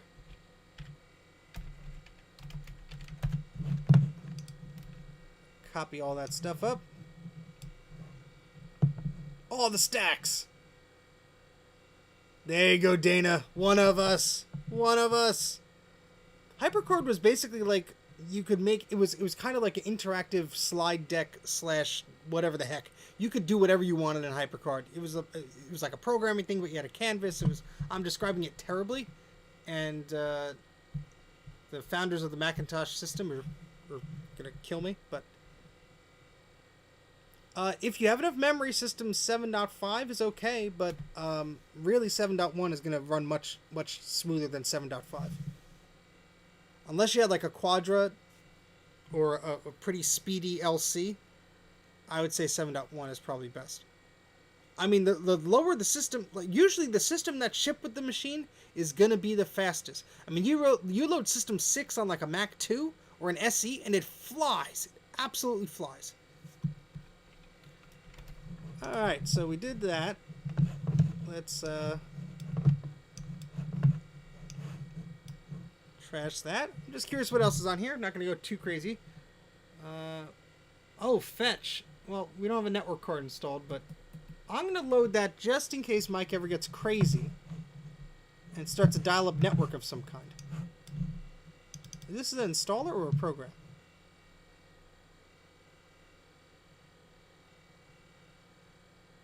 What do you mean stop trying? I just started it. Fetch requires either Mac TCP or... Yeah, alright, that's not going to happen. Next! Alright, let's just make sure the AppleTalk stuff is installed here. Just in case Mike ever wants to create a network. I think we installed all that stuff. But maybe it detected it didn't have enough memory and it got upset. Oh no, yeah, here we go. We have AppleShare here. And AppleTalk. Sweet. Alright, let's close that. Got a bunch of printers to choose from too, Mike. Alright, I don't think he's going to be testing any style writers or image writers anytime soon. He's not crazy like I am. Not that crazy, at least. Alright, we have Mac Write. We have Microsoft Word. We have Print Shop.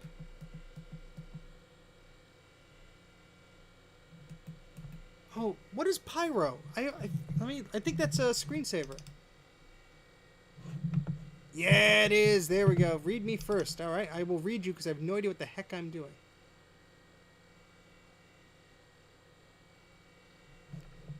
Yeah, welcome to Pyro 4. Installation. Please note that... Put Pyro in your system folder. Add modules folder into your system folder. It's strictly speaking optional, but everyone will want to use it. Restart. Okay, cool.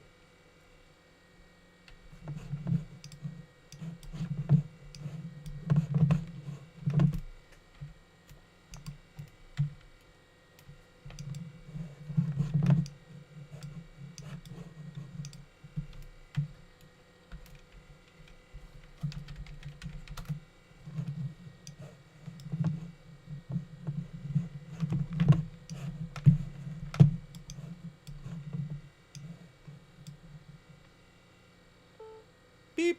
He got upset with me. Ooh, we could do an EEP. That's what we could do. And we got the machine working. I mean, I love the floppy... I love the SCSI to SD adapter, but I must say, this floppy MU is super handy. Because with SCSI, it's like, okay, let me boot off the system from this volume. Oh, and then let me prepare another volume with this. Oh, and then let me do... No, this is just much easier. I mean, it's great to have both of them plugged in. You're like Superman, but... Yes, put that into the control panels folder.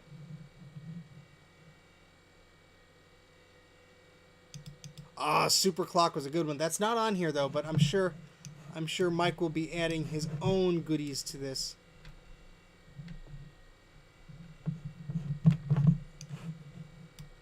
Alright, let me just see what else is here. Mike, do you prefer Microsoft Word or Mac Write 2? What type of lovely writing software will you be utilizing on your Macintosh Classic 2?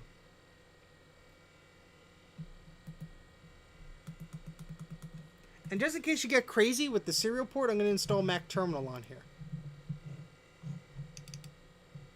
Just in case you get a little nutty. I have no idea how to use it. I don't even know if you will be using it, but...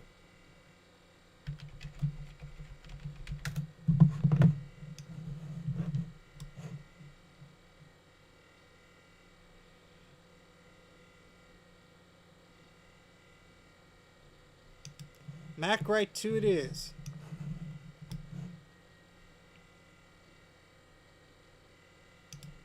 It will actually run well. Shots fired on Microsoft Word. Alright, so let's go to Mac Write 2.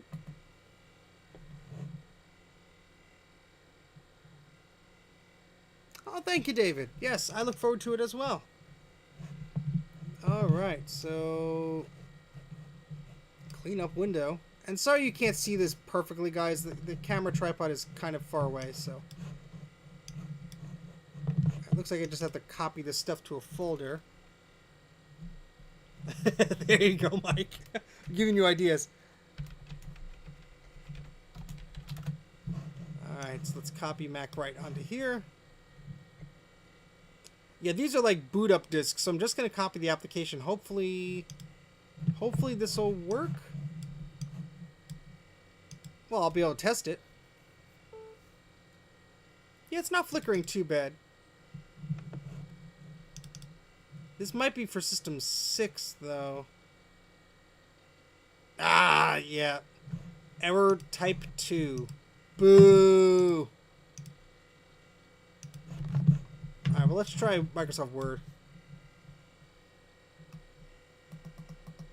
I mean, I have other versions, but I'm just doing whatever's on here.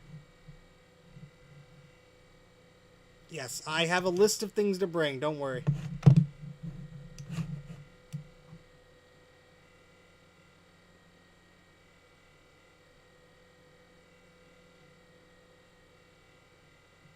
I don't know what version of Word this is. Yeah, the screen is in really nice condition. The brightness isn't all the way up, but I usually set it, not the highest, so it lasts longer, Yes, I don't think... it might be under a different folder on the floppy EMU, but yes, Stuff It, Expander, and Drop Stuff are a requirement. Thank you for the reminder on that, because that's just going to make things super easy. You play Apple Talk Spectre. Yes. Oh, boy. Yeah, that'll be a good 8 hours. Mike's cats will get tired of me. We can play that Oregon Trail Apple Talk edition that the Macintosh librarian was showing off. Or Oregon Train, rather, whatever it's called.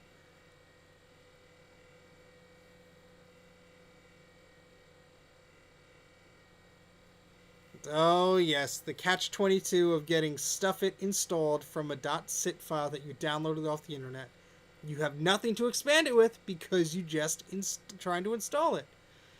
Yeah, there's a c.hqx or no, hqx.c version that the Garden has. Mike, exactly. I just tried to use the trackpad on this thing. Oopsies. All right. So Mac Write 2 doesn't work. We're going to have to trash that. Sorry. Word program.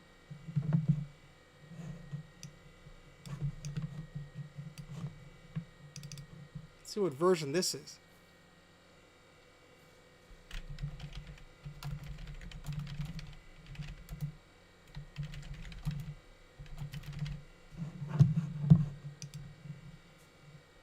Yes, Mike? Are you going to yell at me because it's too late and I should be going to bed? Does it have all the processors it should have? I'm going to answer you via this computer.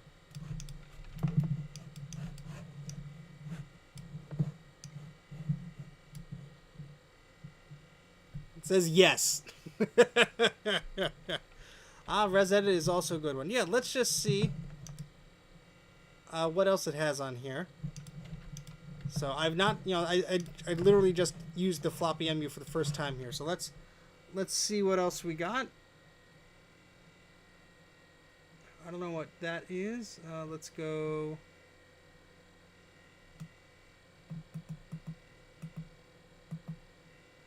Okay, so we have Macintosh stuff, apps, games, system disks, and utilities. Let's go to utilities. Oh, After Dark is on here. Disk copy, that is an essential. Let's install that. This is a 40 meg hard drive. Regular old scuzzy 40 meg hard drive. So disk copy is copying.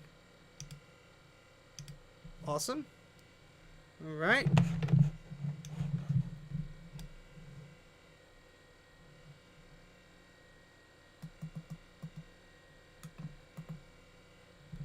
Oh, you're getting the works here, Mike. Hard drive setup, Lido, everything. Here's the patched version of 7.3.5, so you could just format any SCSI disk you plug into the darn thing. Something tells me Mike's going to be having a lot of fun with this machine. And I hope so. I hope so. It's been recapped. Use it until the CRT goes bust.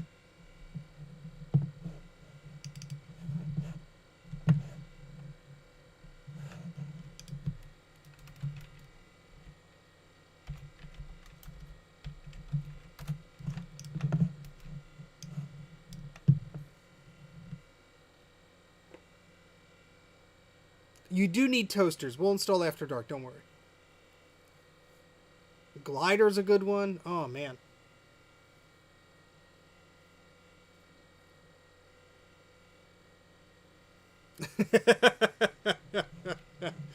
Let's hopefully your hard drive isn't... Alright, you still got 30 megs free on your hard drive. So I think that's okay. I'm going to make you a utilities folder. And we'll put Lido in there. We'll put this patched thing in there. There we go. Alright, what else we got? We got... Yeah, let's do... Oh, here we go. Stuff It Expander 5.5. No, Stuff It Lite is probably the best for that. Ah, Cairo Shootout. That's a good one, too.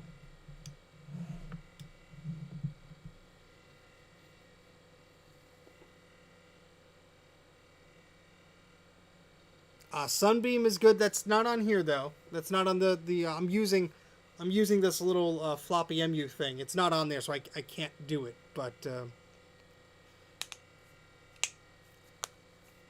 I mean, Mike, I will try and clean the floppy drive before this. Even if I do it, if I don't do it on this stream, we'll do it at your house. But I'm hoping it's just a dirty floppy drive connector. If not, I'm sure we have spare floppy drives you could shove in there. All right, Stuff It is there now. I should just image this hard drive when it's done, because this will be like the perfect Macintosh 2 setup here. Oh yeah, Macintosh Garden beats Macintosh Repository any day of the week, man. Any day of the week. No, there was no giant hard drive. That hard drive wouldn't even fit in the machine. My goodness. Alright, so Tattletech is on there just in case you want to use that for whatever reason. Here's ResEdit. Here we go. We obviously need ResEdit on a Macintosh.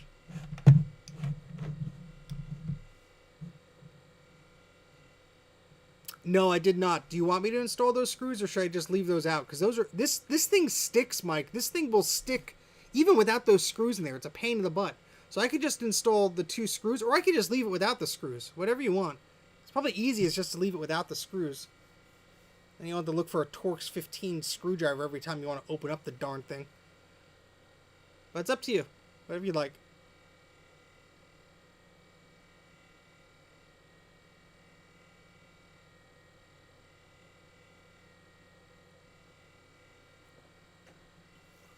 Yeah, a very long Torx 15. I leave them out. Okay. If you ever want them, you know where to find me. Alright, so ResEdit is now there. We have 27 megabytes remaining.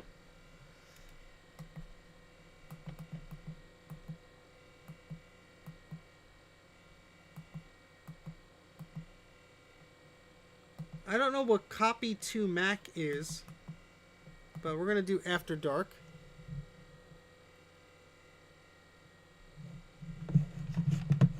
After Dark 2, here we go.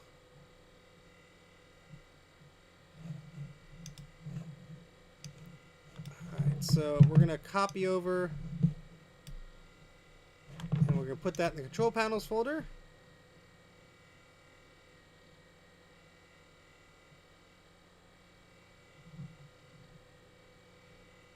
Just leave about 10 megabytes free. You got it, buddy.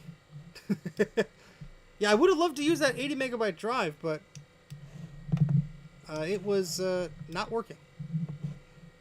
After Dark files cannot be copied because it cannot be copied onto itself. What the heck are you talking about? I'm not copying it onto itself.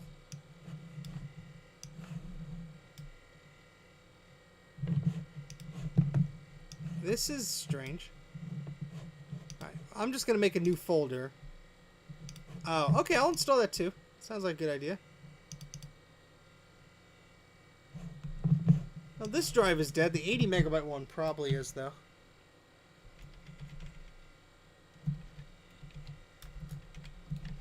So I'm just going to make that folder manually.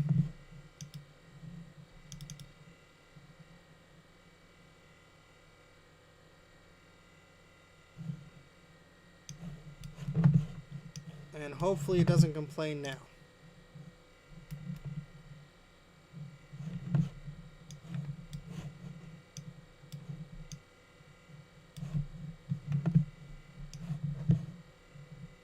I forgot select all doesn't want to work. Bruce!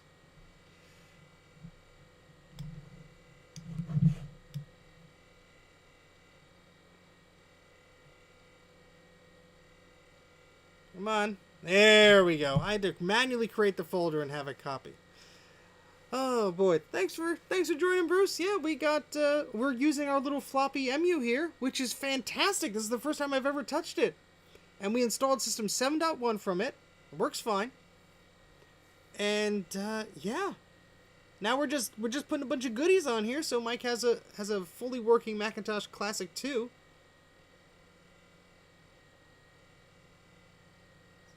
It's gonna be fun on a bun, right, Mike?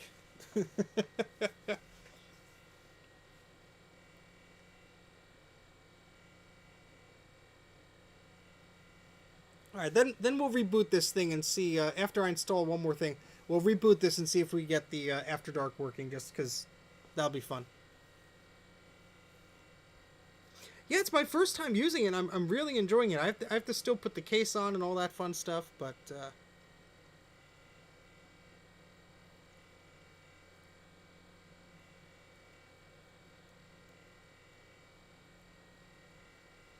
never a dull moment there, huh, Nick?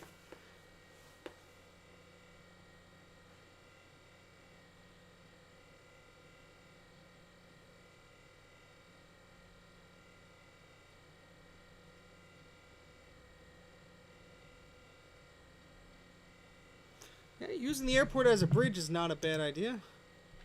Alright, so we're going to close that. Close that.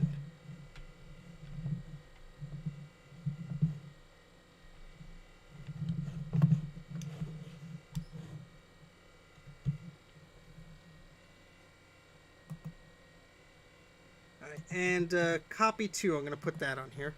I assume you don't need disinfectant. I don't think you're going to worry about viruses on this thing.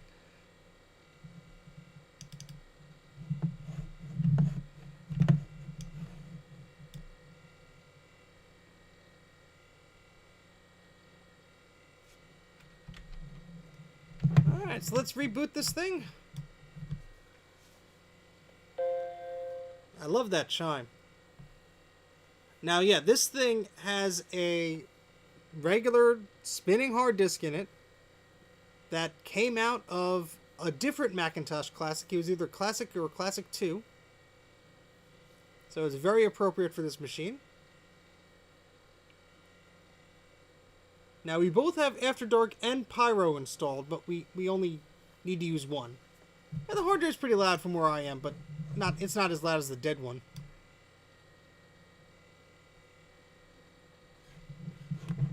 Let's open After Dark 2. And Mike wants his flying toasters.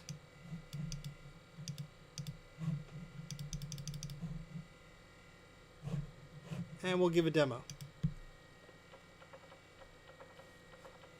You move the microphone as everything else drops off the desk.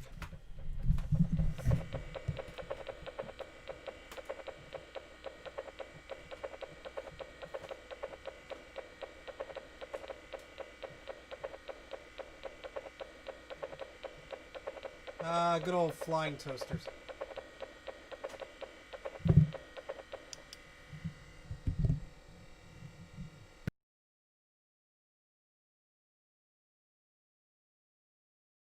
That was fun. This is After Dark version 2. We have a can of worms. Oh, that was a favorite of mine. You just see the worms just start to eat away. Oh, I used to do this. I used to play around with this, and we used to do can of worms in color on the Macintosh 2CX family computer I had, and my goodness, this takes me back. And it's hard to see, so I'm gonna bring the camera closer because it's can of worms. Look at this. So you get these little worms, and yeah, they are basically munching around, and they eat into your screen. Yeah, I don't think the lawnmower one's on here. Oh, we got flying toasters. We have fish. Fish is a classic one. Hold your seahorses. Fish are spawning.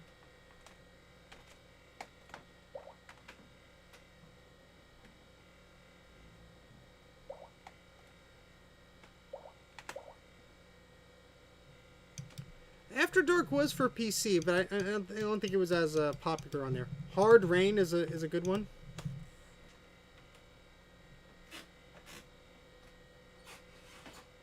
And you do need a screensaver on this machine or it's going to burn in. Oh, here's Moen Man. There he goes.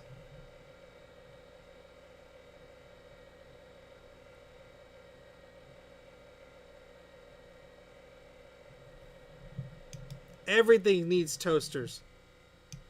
That's right. All right, cool.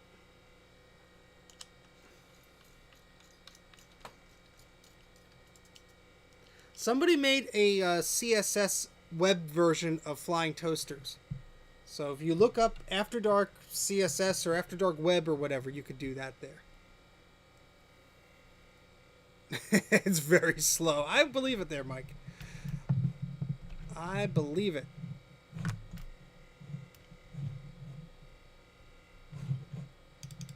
Well, let's set the preferences on here. So we'll set it to Flying Toasters. And we'll set the when in 10 minutes.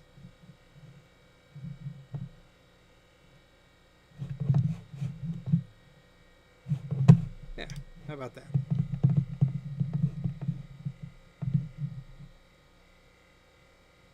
Yeah, there is a CSS. All right, so there's a way to do this, and I think it's even set up on this computer, because I did it on a show once, on a stream, under screensavers. It is called.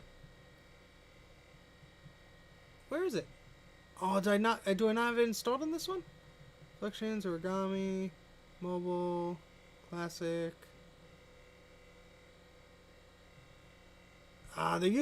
So basically, there's a website, and then there's a thing to make a website your screensaver. So you have to find the After Dark website with the CSS stuff, and then you basically download those HTML files to a folder on your desktop, and then there's like a thing where you could put a website as your screensaver, and you do that, and you just link to that path, and then it works. All right. I just want to see if there's any other disk images on here that. I'm just making the cable longer here so I could show you guys what I've been messing around with.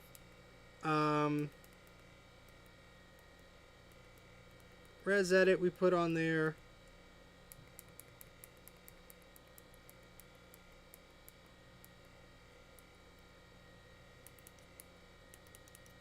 Games, here we go. Prince of Persia. I think that is a requirement. Don't you say, Mike? No worries, Dana. See you later.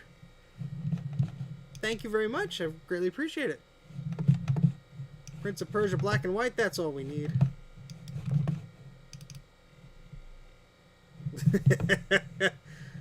Mike is always so cheery. Yes, I got the case. I just didn't put it together yet.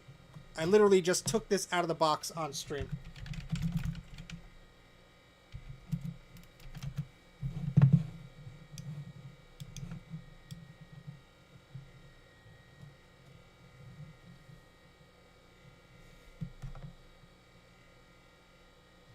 Yeah, so you get a little indicator here, which is nice, of like the progress, and there's a little blinkety blink blink light, which is really cool. Yeah, I heard it was fun. Mile of Bournes. All right, I will see if it's on the list. I mean, I'm just putting stuff on here. You can always trash it. Ah, there you go, Matt. Exactly. That's sweet. Yeah, check out that After Dark stuff. It's really neat. No worries, Ashton. Don't worry.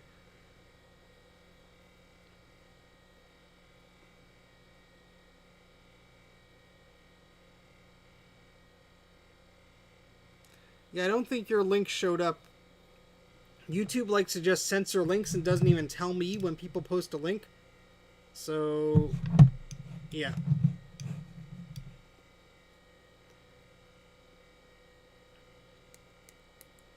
Alright, let's see. Columns, Crystal Quest, Flight Simulator, Glider, Jewel Box, Load Runner, Macman, Missile Command, Oregon Trail, Shuffle Puck. I'm going to put Shuffle Puck on here, and then I'll bring this over, Mike, because we'll have more fun at your place, because you'll be here all day installing this stuff. We've been going for 2 hours now.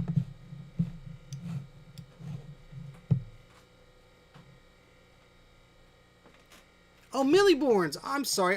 I know I have that. I physically have that. I have that card game. I don't know why I mispronounced that. Man, I'm just stupid. Or however you say it. Yeah, I know the name of the game. That's a fun one. It's all like road based, and your flat tires and stuff you get. All right, let's see. Yeah, I don't see that on here.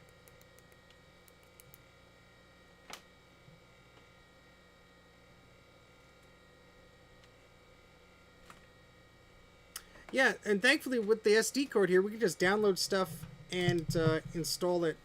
I just want to see what version of Macman this is. I don't think I've ever played this one. I think it's just like Pac-Man.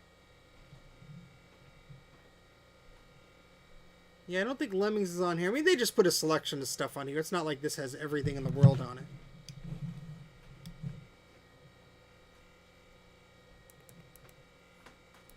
And I'll put Load Runner because that's a classic too. At least Mike will have a bunch of stuff to play with when he's bored.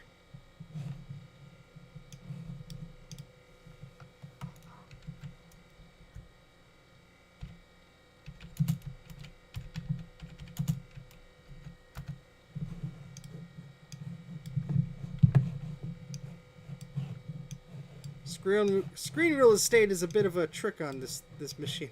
You sort of got you gotta overlap things just right. There we go. And I hope you guys can see the screen big enough. The tripod's just about as close as it could get to the desk. I know it's not the largest screen, and there's no video output from this, so that's the best I can really do right now. So apologies if it's a little tiny.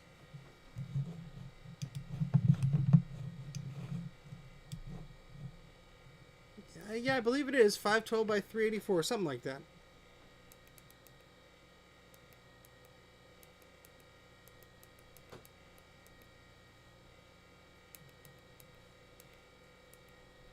Okay, yeah, I think that's gonna do it here, because we have pretty much all the things that we need on this system. So that's cool. Yeah, I'm gonna probably be playing around with this at Mike's tomorrow, so you'll see more of this machine then. I'm just gonna empty the trash. I'll just open some of those apps that we just put on there. Let's see if we could just wedge this a little bit closer. Yeah, kinda. Let's bring this whole machine. A little bit better. But now you see, see it redrawing a little bit more, but.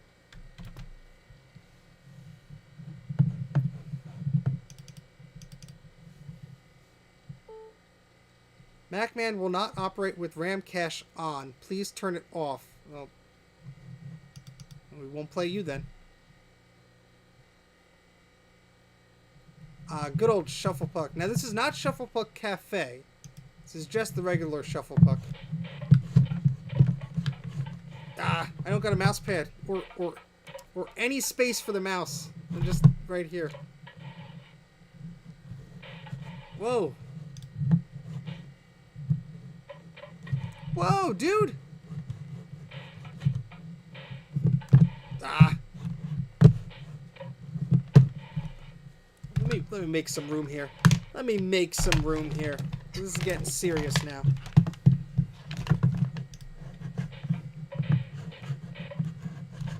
I screw up still.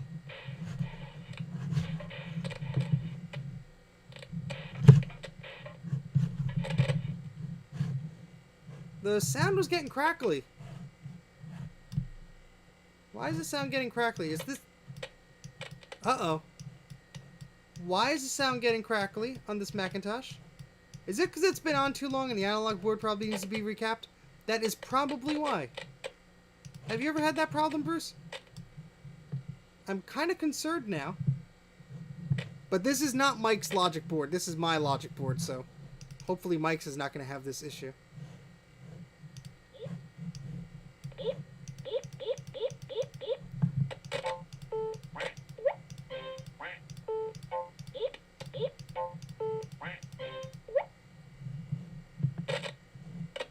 Yeah, the speaker's just like going wishy-washy. It might be the analog board. I don't know.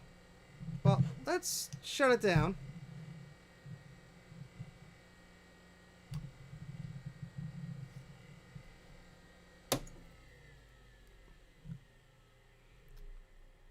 I wonder why it's making that noise. It very well could be the analog board. I mean, that has to be recapped at some point. I told Mike I will do that once I get the parts to do it. I just have never done one before. Obviously, I'm not going to try that on someone else's machine. But yeah, this thing will likely need yeah, it's getting warm. It's getting pretty warm. So no, the speaker's not broken. It's been working this entire time. I think it just got the system's obviously getting warm. Those solder joints are probably warming up. I think it could take up to 10 megabytes of memory, if I recall correctly. Up to 10 whole megabytes. So now Mike is going to complain I'm giving him a broken system. No, I don't think this one has a fan. There's no, there's a grill for it. Maybe it does. Maybe it does. But, yeah, so that was fun. Let me unplug the floppy EMU here. I wish I had more of these long floppy cables. That would be helpful for testing and stuff like that. I don't think they're anything special. I just have to find a place to order them.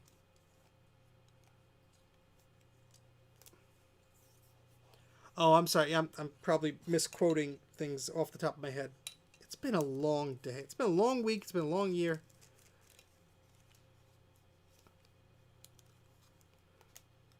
It's less broken than it was when you got it. That is true. That is very true. All right, so yeah, we've been going for like 2 hours here. I think I'm about to wrap it up because I gotta.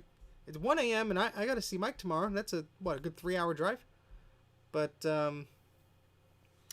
yeah, I mean this machine has been working well. The side is pretty warm, so I think it's just been on for a while.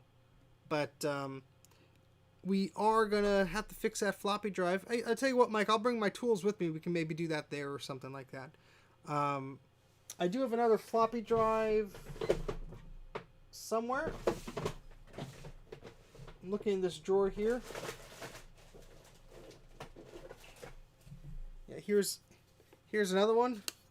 This is from a Performa 430, but yeah, if we need to, I guess we could clean it. Hopefully, it's just the cleaning because the gears seem to work because it ejected. But all right, yeah. So I guess that's about it. I mean, this was a very impromptu stream because my good pal Bruce from Brangus Creations was doing a stream, and he said, "Steve, are you streaming?" And I'm like, yeah, "Why not?" So yeah, this was just impromptu. And how long have we been going? Does YouTube 2 hours? Okay, so we've been going for 2 hours now. I think that's a good amount for now. But yeah, so I'm going to be going over Mike's tomorrow. I want to remind everybody to please subscribe if you haven't already to Mike's Mac Shack. He has some great videos on there. Please do so. I will be visiting him tomorrow. and that'll be a lot of fun. And please don't forget, if you are new here, or if you just haven't been here before, subscribe to the channel. Follow me on social media. My handle is Mac84TV. And if you want to support me on Patreon, well, you can do that as well. You get a lot of cool goodies there, exclusive access to behind-the-scenes videos there that are posted before anywhere else. You get discounts on t-shirts and stuff like that. So be sure to check that out. And I hope everyone has a great weekend. I sure will. Stay safe. Stay dorky. That's about it, I guess. So I'm gonna go ahead and hit that end stream button there. But I appreciate everybody hanging out, and yeah, stay eep. How about that? All right, see you later, guys. Take care and have a good night.